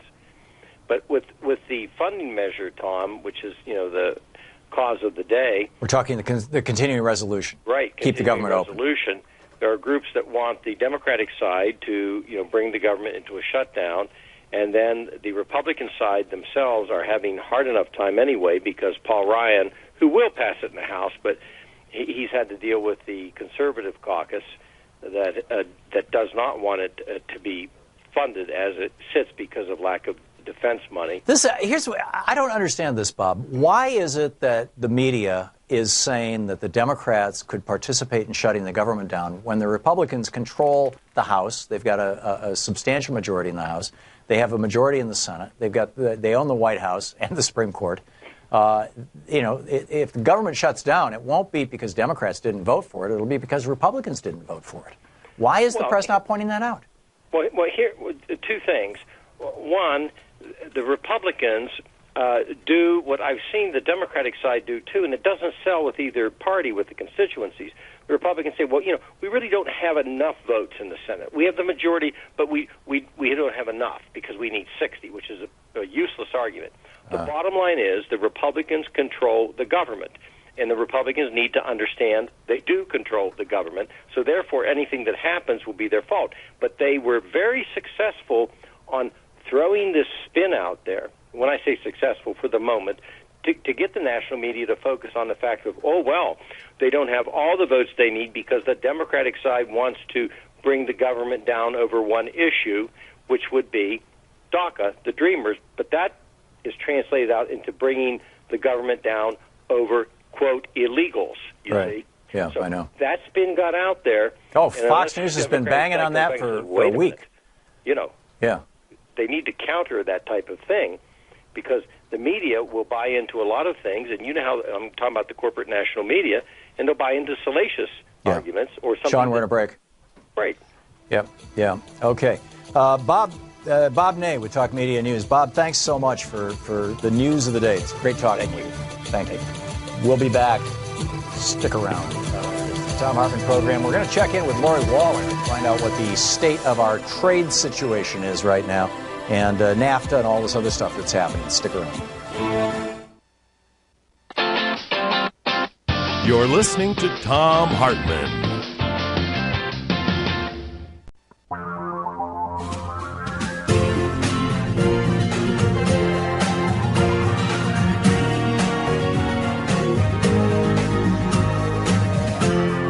This is the Thom Hartmann Program. Welcome back. Thom Hartmann here with you. And on the line with us, Lori Wallach, the director of the International Campaigns for Public Citizens Global Trade Watch. Tradewatch.org is the website. Also citizen.org/trade. You can tweet Lori at Wallach, WALLACH Lori, LORI, Wallach Lori, and at public_citizen. Lori, welcome back to the program. Hello. It is great having you on. It's always great having you on. So we're hearing a lot about NAFTA right now. The Mexican government tweeted this morning that they will not negotiate NAFTA using social media with Donald Trump. What's going on with this? We've got Canadians saying, hey, wait a minute, maybe not. There's so much happening. You're the expert. Tell us what's going on. Well, the good news is that improbably the administration has made, as U.S. official offers, demands for some of the changes that the unions and groups like Public Citizen and the Democrats in Congress have long demanded.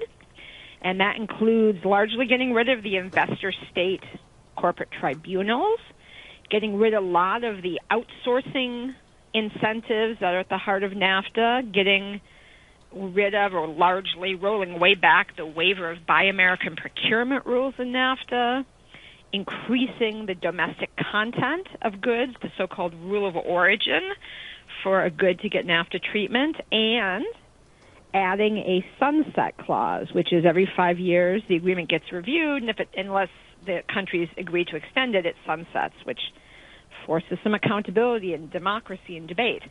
That's the good news. Mm-hmm.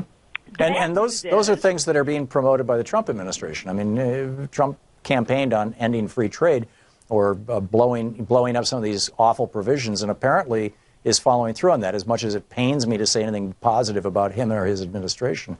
Or am I missing? He has as his trade representative a guy named Robert Lighthizer, who for 30 years, though very conservative, he worked in the Reagan administration, has been a critic of NAFTA. Yeah, he's been on this program a couple of times. And his view is different from why progressives would be against NAFTA, but it comes to the same place. Right. And his view is basically, why would we give subsidies to big multinational corporations to outsource jobs?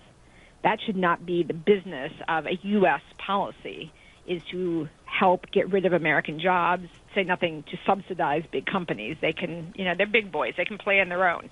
Right. And he also is a supporter of increasing labor standards in trade agreements, because he realizes unless wages get raised in countries like Mexico, U.S. wages will get dragged down and we won't be competitive. That said, bucket number one, the good stuff, was put forward, which is great, but the corporate lobby went berserk, and they have been lobbying Mexico and Canada ferociously to just ignore these things. They'll go away, just don't engage, which is what both countries did until the end of December, when Mexico started to actually engage on those good proposals. So there is a round of NAFTA negotiations that starts next week in Montreal, the sixth round of NAFTA renegotiations, and we're going to see if Mexico really does start to be willing to talk about these transformational changes, which is really clear the administration intends to push. And if Canada's going to come around, Canada's still sort of doing the talk to the hand routine. Mm-hmm. Now, that's on the good stuff. Here's the double bad news. On the bad stuff, Mexico, Canada, and the U.S. have all been merrily negotiating for 6 sessions to actually do some things the corporations want, where the U.S. proposals have not been helpful for workers or consumers, and where Mexico and Canada are only too happy to go along, and the corporate lobby's cheerleading. And that is more limits on food safety, maybe some rollbacks of financial regulation in the trade agreement, limits on what each country can do, limits on consumer protections in e-commerce. So right now that's an area where there isn't much law formed. We don't need to shut the door on the kind of protections consumers need, much less do that trade agreement. And then, of course, Big Pharma is always trolling along, trying to get longer monopoly protections to jack up medicine prices.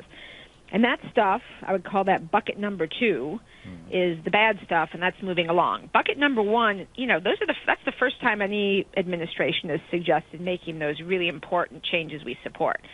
But so far, bucket number 1 is not moving very well. Bucket number 2 is the bad stuff. It's moving. Bucket number 3 is stuff that is not yet out there, but the administration is not against. They just haven't acted. And the most important thing there is the labor and environmental standards that comport with the international norms, that have swift and certain enforcement and bring up wages. Those standards right now have not been proposed. The administration offered some very pathetic stuff similar to what was in the TPP and has been meeting with unions to try and figure out how to make them better, but has not yet done a proposal like that, nor have there been solid proposals on currency. And that would be sort of bucket number 3, the stuff that the administration hasn't said they are against, but they also haven't done. So all of this is to say there is a version of a renegotiated NAFTA that is potential, that could actually be something that progressives and Democrats in Congress would support, and that's certainly all what we're fighting for. We want that. And that bucket 1 removal of all those extra corporate rights and the offshoring incentives is a huge part of that. But then, obviously, the labor and environmental rights have to be inserted, and they have to be real and tough and meaningful. And then they have to not do really heinous things on food safety and intellectual property. So it's a narrow window, but it's the one we're all fighting for to get the right kind of NAFTA replacement. Right. That's where it is. Yeah, and the food safety, intellectual property, and other regulations, that goes along with the Trump administration's commitment to the destruction of regulation, which are typically consumer protections. No more consumer protections from corporate predation and whatnot. So the politics of this, Lori, there's a lot. These are issues that the Progressive Caucus in the Democratic Party has certainly been championing for years and years, and probably a lot of Democrats who aren't even members of the Progressive Caucus would agree with.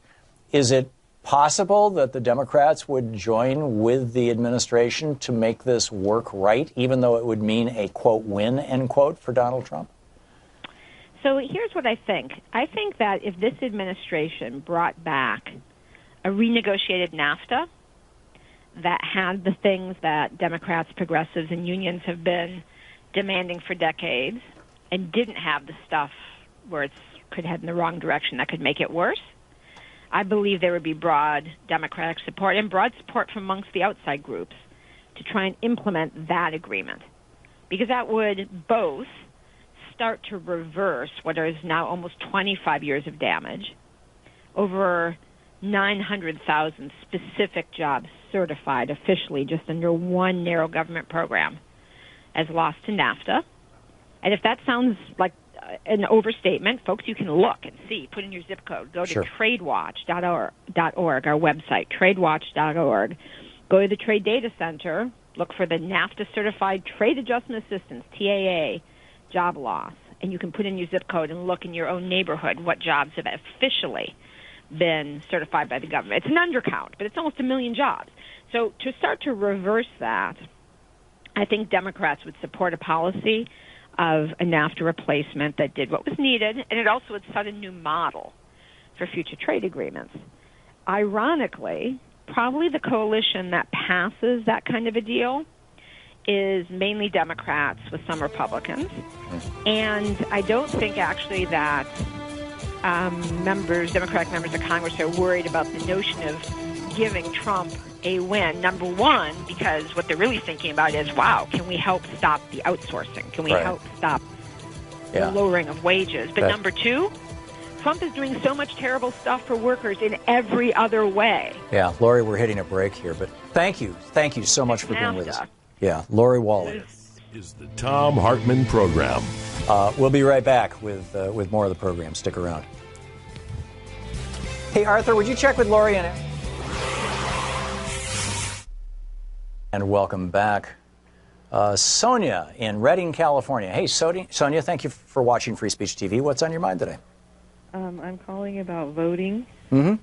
I think it's crucial that we look at this. Everything else that everyone is concerned about is secondary. Mm-hmm. And I have a proposal that I think we should use this grassroots energy to implement kind of an adoptive voter program.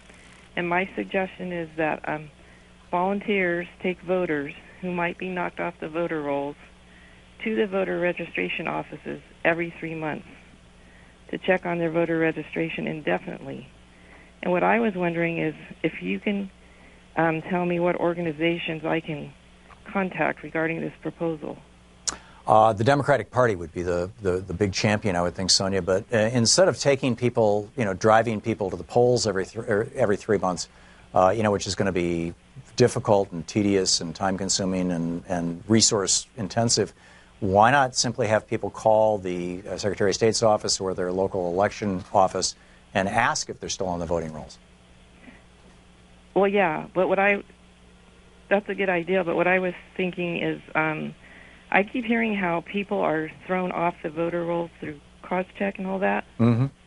And I know there's grassroots people who call Congress and do that kind of thing, but I'm just thinking there are people who want to do more, and this is something that they could do, because I think with this wave that's coming up, I think the Republicans are seeing that there is a wave, and they're going to try and throw more people off the voter rolls. Of course. Kinda like, they're doing it right now. Yeah, but you know how in Virginia the Democrat won, and then they recounted the ballots, and then they found that questionable ballot, and then it went to where they pulled the name out of the canister, and then the Republican won. So I just think if people could take voters, older voters, people who don't have transportation, I know it is tedious, but I just think we need to get to the root of the problem, in addition to calling, like you said, making the calls. Yeah. It's and if we're going to put people in cars and take them to any place, I would say let's take them to register to vote, right? Let's find the people who are not yet registered to vote, and that's where the expenditure of the time and effort and gasoline to drive a friend or an acquaintance or just somebody in the neighborhood down to the DMV or down to the Secretary of State's office or wherever it may be in your local area where you can most easily register to vote. Is a really good thing. I mean, this is ACORN. We used to have an entire organization that was committed to doing this, particularly for people of low income and in minority communities. And of course, Fox News and James O'Keefe destroyed it with lies, but they destroyed it, and very intentionally, because it was registering minorities and low income people. And the Democratic Party really needs to pick up the slack from that. And I think that your suggestion, Sonia, is a great starting point and something that definitely should be pursued. So, Sonia, thank you. Thanks for the call. Okay, thank you. Yeah, good talking to you. It's this is a great idea, and it's something that we need to expand on. And boy, would it be nice to have ACORN back. Anyhow, we'll be back with more of the program right after this.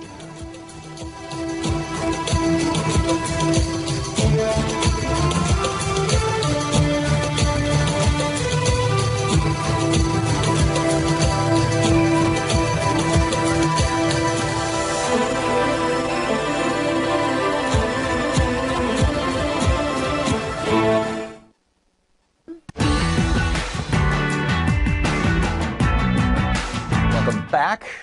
Let's pick up some of your calls here. Maine in Chicago. Hey, Maine, what's on your mind? Hey, how you doing? Tom, I'm fine. Yeah. Thanks, Maine. Okay. All right. But what I've seen about capitalism, it's a philosophy and an ideology that they have of me, mine, and yours. I got mine, you get yours, because if you don't get yours, I'm going to get it, which is what they're doing now. And democracy, which is we, us, and ours, with yours and mine. So it's not like you can't have yours because I would like to have mine. That's the pursuit of happiness type of thing. But it's a we, us, and ours is where that's what Norway has, because they're looking out for, what's for the country. It's the difference for between the people in the country. Yeah, it's the difference between a we society and a me society. And a me, exactly, and that's capitalism. If capitalism creates the me society, my is mine, me, mine, and they get morbidly obese, like that Wesley Snipes movie Blade, with that big dude that was in the bed, and he covered the entire bed. They're morbidly obese with monies. It's morbidly rich. Capitalists are now here in this country, and it's an idea, it's a philosophy, and we have to, turn this philosophy around from instead of we, us, me, mine, and yours, to we, us, and ours, and yours and mine. Yeah, I agree, and very well said, Maine. And this is one of the fundamental problems with raw, unlimited, unregulated capitalism. Norway is a capitalist country too, but they don't have this problem. Correct. Maine, very well said. Thank you so much. Dan in Dayton, Oregon. Hey, Dan, what's on your mind today? Is that Dan from Dayton, Oregon? That's you, Dan. You're on the air. Dan, can you hear me? Yes, I'm Dan in Albuquerque. Oh, I'm sorry. Albuquerque. Okay, great. Don't be sorry. I'd be glad to visit Oregon. I got a brother there. Okay. So what's on your mind, Dan? Some fun. Here's the thing. What do you know about fasting for political purposes like Gandhi did?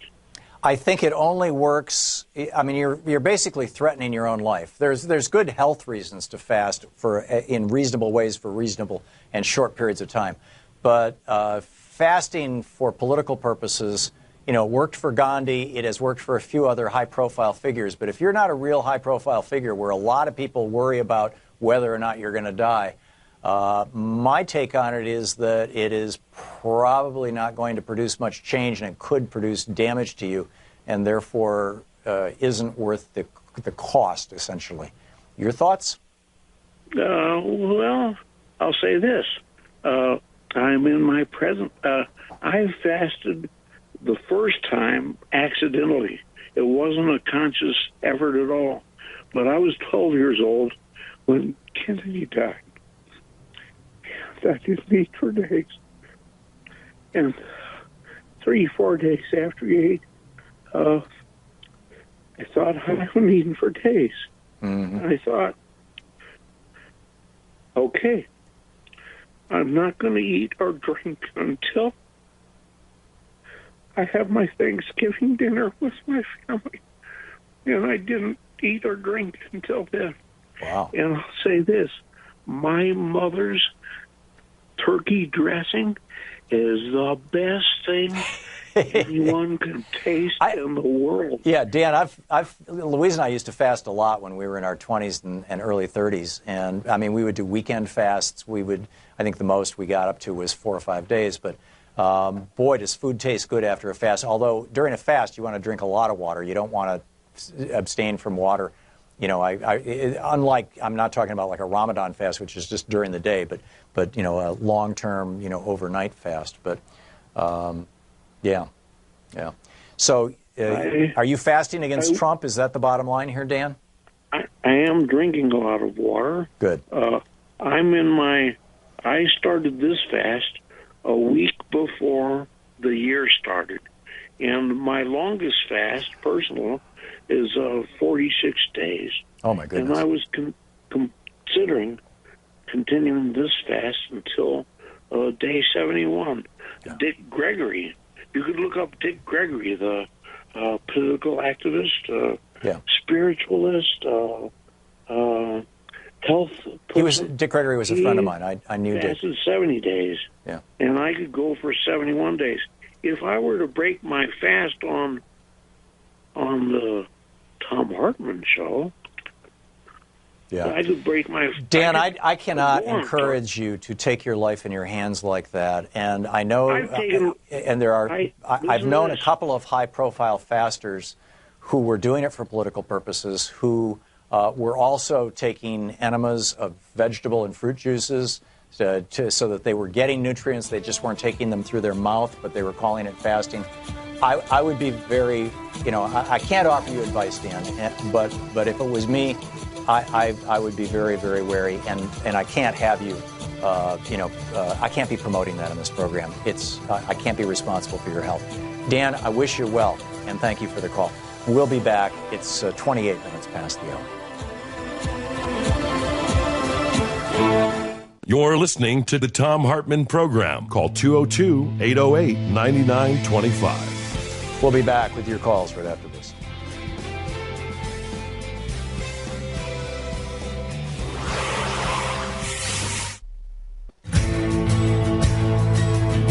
Welcome back. Thom Hartmann here with you. And Marta in Big Bear Lake, California, listening on Sirius XM. Marta, what's on your mind today?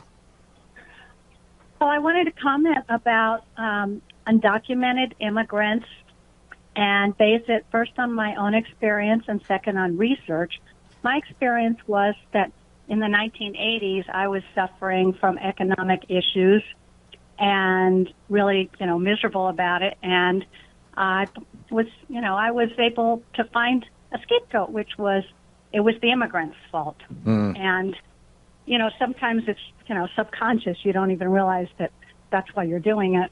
Oh, it's human nature to want to blame other people. And I went about, getting myself educated. I became a bilingual teacher. And my experience was that immigrants are the most wonderful people. The Mexican immigrants worship the ground that teachers walk on.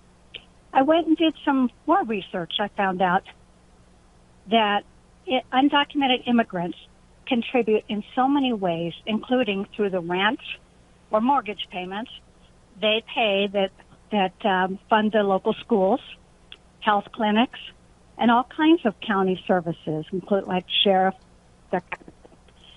They also, the high rents they pay, because the slumlords will charge them higher rents because they're undocumented and, they get taken advantage of. Well, the landlords are able to take that profit and rehabilitate those homes. The immigrants move into blighted neighborhoods. They raise the property values for the owners. And that just helps the entire city to look better and raises everyone's property values. Now, as far as taxes, I think I already mentioned taxes. They also commit lower rates of crime than American citizens, and they are so committed to their children's education that, many, many times their children go on to be very educated and contribute as doctors, etc. But even if they don't, they may be car mechanics, whatever they are. I don't think we can, should be hateful towards them. And the solution, if there's a problem with them being illegal, then we need to reform the immigration system to make them legal when an employer could benefit, when an employer needs labor, but they should not be taken advantage of. And if the employer pays a higher wage and treats them better, then Americans will want those jobs. So I think we need to also take into consideration that through NAFTA, we are, like Iowa corn, put 1 million Mexican farmers off their farms. They lost their farms. So what are they going to do? Yeah.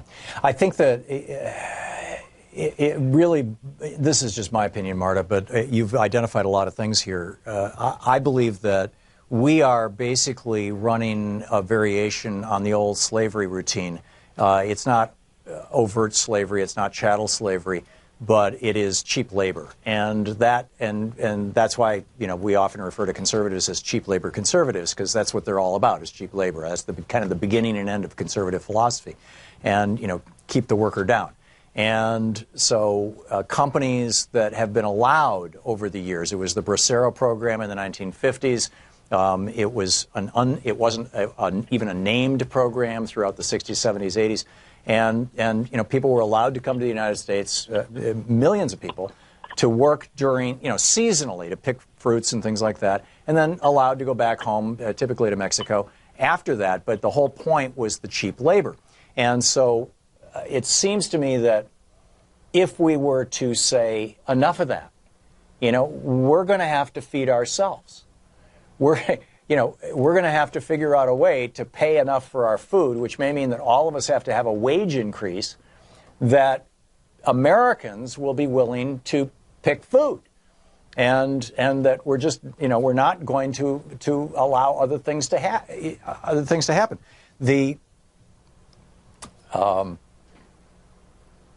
So anyhow, I guess I've said my piece. I got diverted here. Tamara, or is it Tamara, in Joplin, Missouri? Hey, what's up? Hey, Tom. I've been listening to you and Rachel Maddow and Stephanie Miller and Randy Rhodes since 2004. 14 years. Thank you. I have heard you guys bang your heads trying to get these red state voters to understand that the Republican Party has been gaslighting them for 30 years. And they just don't understand. They keep putting in Republicans in their House, Senate, and representatives, and they keep expecting a different result. And they wonder why their children can't go to college. They don't see that corporations are getting billions of dollars in their tax money in their IRS tax returns, and they never paid any taxes. It's like, I don't understand why they can't see that they keep voting Republican and they're not getting anything they want. It's because there's an entire industry devoted to convincing the rubes, the suckers, the people who the Republicans believe they can convince that they should be thinking in a way that essentially is a variation on this theme, that what's good for the billionaires is good for all of us.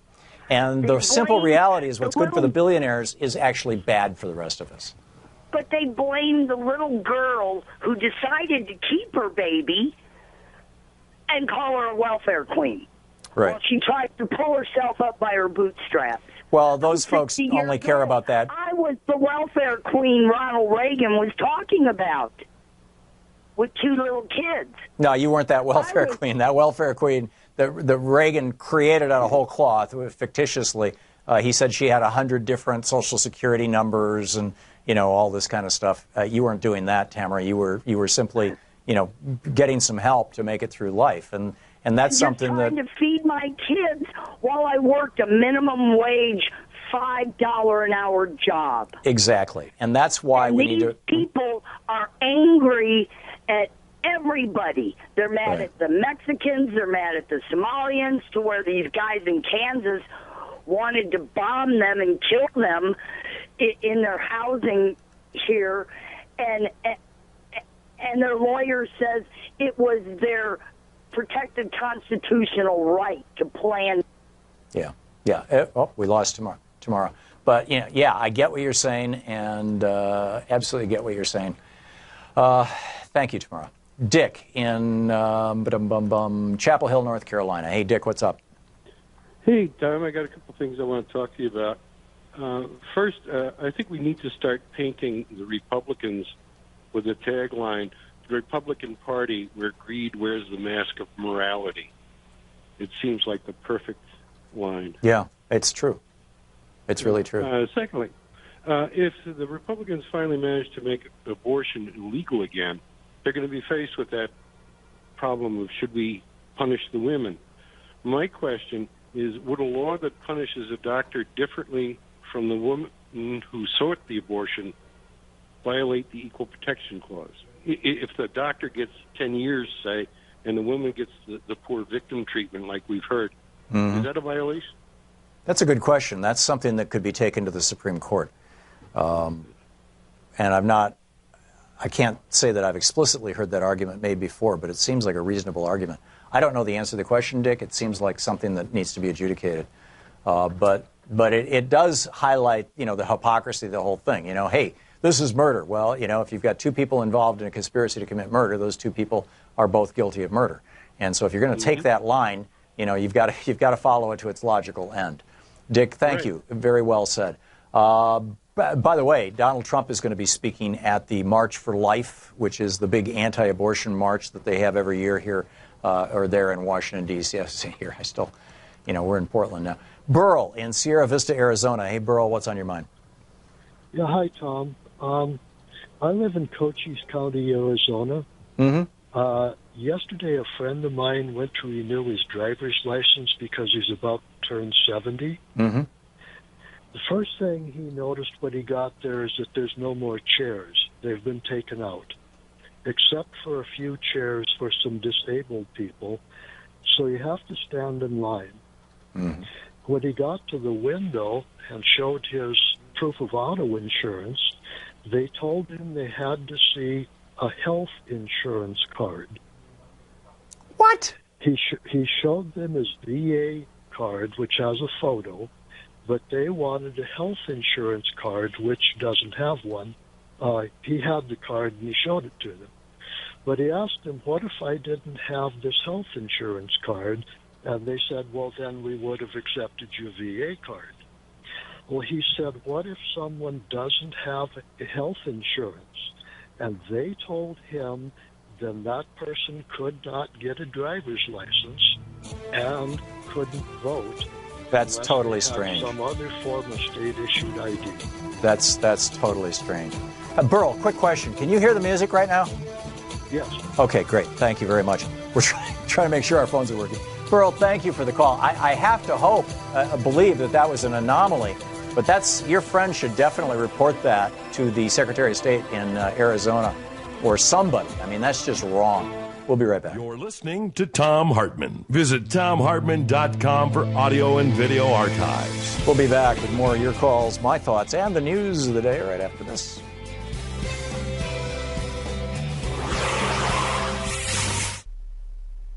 And welcome back. Jerry in Federal Way, Washington. Hey, Jerry. What's on your mind today? Good morning. Jerry, quick question. I was thinking about this, Jerry, if I may just ask you a quick question here. We're trying to just make sure everything's working right here. Does my voice sound to you like normal level of volume on a telephone? Yes. Okay, great. Go ahead. I was thinking about this alert in Hawaii for a missile attack being an accidental oops thing. I'm thinking that rather than that, it was a Trump supporter who deliberately pushed the button to take the heat off President Trump for his foul language the prior week. I doubt it. I mean, if somebody was politically motivated to do that, I would think it would be a Trump opponent trying to say to the citizens of Hawaii, this is the level of liability. This is what could happen if Donald Trump keeps provoking Kim Jong-un. But I don't believe that that's what happened. I mean, all the indications are that the guy just pushed the wrong button, that their system was very badly designed.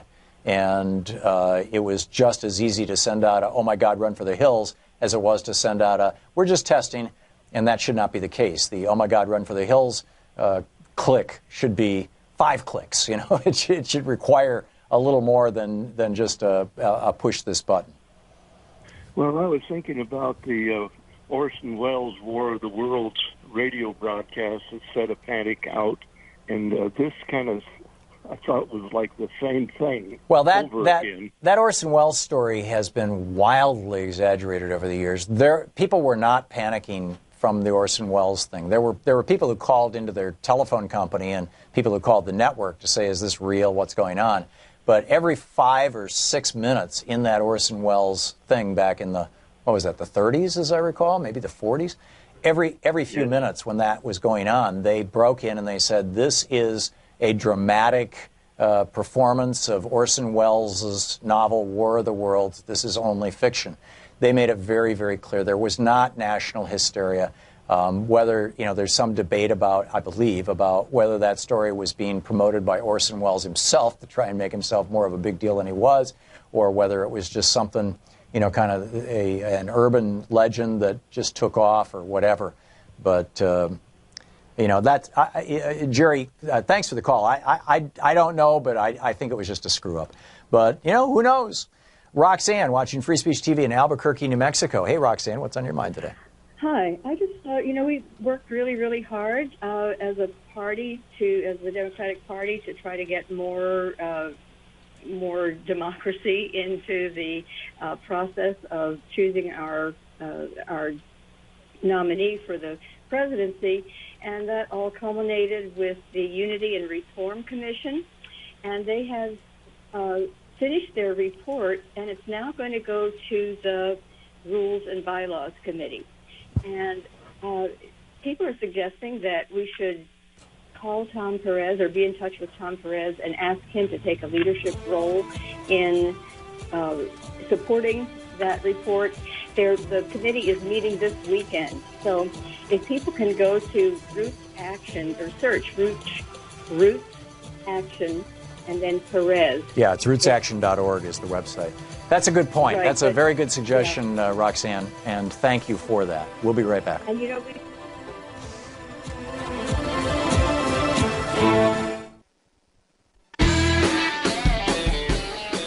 Welcome back. Thom Hartmann here with you. Sibylla in Greer, South Carolina. Hey, Sibylla. Hi, Tom. Hi. I was calling. I have a question. If you could describe to me what I'm Democratic, and they're asking me to be precinct captain. Mm-hmm. And can you tell me what a precinct captain is supposed to do? In terms of South Carolina, I'm not certain. I've never been one. I have never either. And it's because of you. I said I probably would do it. So I'm going to meet with them next week and find out. I know a precinct committee person is basically kind of a director. It's the person that proposes things for the platform, that votes on who's going to be the primary candidates. It's actually a very powerful position, and you typically work up to it, and you can start by being a captain. I believe that the precinct captains are sort of like second lieutenants, to that. But that's a good question, Sibylla. We should, Sean, we should get somebody, maybe Tom Perez on, and just let's do a inform people about, what is the hierarchy of, or the lateral, whatever, the different buckets of jobs in the Democratic Party, and how do they vary from state to state? Because I honestly, I have a broad notion of it, but I don't want to put out something that might not be absolutely accurate. So, Sibylla, let us... And I'll call back and let you know what it is after I talk to them. Oh, that would be great. That would be great. Thank you, Thank Sibylla. you. Great to hear from you. Thank you so much. Ron in Franklin, Wisconsin. Hey, Ron, what's on your mind? Hi, I just wanted to let you guys know, if you don't know about this, that in Wisconsin, Paul Ryan is running an ad with Hispanics in it, touting how great his tax plan is. It's running on TV. There's also another ad being run by a PAC that uses something that looks like a family tree, and they show what grows from one immigrant coming into the country, and it looks like hundreds of people grow from one immigrant coming into the country. Sure. Well, that's why we're at 340 million people here in the United States. Yeah, right. But they're portraying it more like mice or roaches. You mean C1 count 50? No, they're not doing that. They have little boxes that show the spread of people. No, but I mean, the message would be the same, basically. Don't let these people into the country because they will breed. Absolutely right. And Amazing. then they're really going after Tammy Baldwin big time. Oh, yeah. And these are the kind of things that the Democrats have to come out and talk about. I don't see any ads showing that this is baloney. Yeah, the billionaires are all in against Tammy Baldwin. They are absolutely all in against her. In fact, she is right now, or this was maybe a week ago, Think Progress did a thing on how Tammy Baldwin was the Democrat who was being most aggressively and expensively attacked by the billionaires who are funding the dark money PACs. And, and it sounds like and also last week it was announced that the billionaires were going to roll out a multi-million-dollar advertising campaign to support their tax cut to convince average working Americans that cutting taxes for billionaires and corporations was somehow going to be a benefit to them. And it sounds like you're describing exactly what they're doing. Yeah, it's a well-done ad, too, which really irritates me. And like I said, they have Hispanic people as the people talking about how great it is. Yeah. They're firing on all cylinders around. This is what's wrong with Citizens United. Ron, thank you for the call. I have no problem when Procter & Gamble spends millions of dollars advertising soap, or McDonald's spends millions of dollars, convincing us to buy another Big Mac. Those don't influence our democracy. They may promote an unhealthy lifestyle, but they don't influence our democracy. But when the Supreme Court said that corporations and billionaires can use infinite amounts of money to influence our democracy, that was the beginning of, hopefully not the end, but that was the beginning of the serious degradation, the serious deterioration of our democracy here in the United States. And it's a terrible thing. Paul in Portland. Hey, Paul, what's on your mind? Good morning, Tom. I just wanted to discuss about GMOs. I saw an infomercial for Super Beets, and it inspired me to think about how they reduce the equivalent of 3 beets into 1 tablespoon of powder. And since organisms can be genetically modified, would it not be possible to modify them to increase their nutritional value? Well, that's the argument that's been made. And by the way, Super Beets, which is a sponsor of this program, uses non-GMO beets. So, putting those two things in the sentence is, perhaps, not right for Super Beets. But the biggest example is the so-called golden rice. Newsweek or Time did a huge cover story on this back about 8 or 9 years ago about how this rice that contains vitamin A was going to deal with an epidemic of vision problems all across the world. And isn't that a wonderful thing? And it turns out, they started growing the stuff, and there's all kinds of downsides to it, and it's not working out as planned. So, yeah, GMOs are not the salvation of the world. Mike in Salem, Oregon. Hey, Mike, we've got less than a minute here. You got a quick one before the end of the show? Yeah, I got a quick one. Maybe the Republican Party needs to be investigated, putting their judges in place, starting these illegal wars. They are totally trying to take down this country, and they're doing it. And it's unbelievable. Let's investigate the whole Republican Party. Yeah, I've been saying this for a long time, that I think that the GOP is acting as if it is a racketeering, influenced, corrupt organization, and that the RICO laws, in some regards, could be used to deal with that. Whether that would violate the First Amendment or not is the big question. Mike, thanks for the call. I'm guessing it probably would. We give a lot of latitude to politics in this country, and that's appropriate. That's essential to democracy. But I think the big thing that we need to do is get money out of politics. Great day today. Thanks so much for being with us. We will be back tomorrow with Anything Goes Friday. And in the meantime, don't forget, democracy is not a spectator sport. It requires you. It requires me. It takes all of us. Right? Get out there, get active. Tag, you're it. We'll see you tomorrow.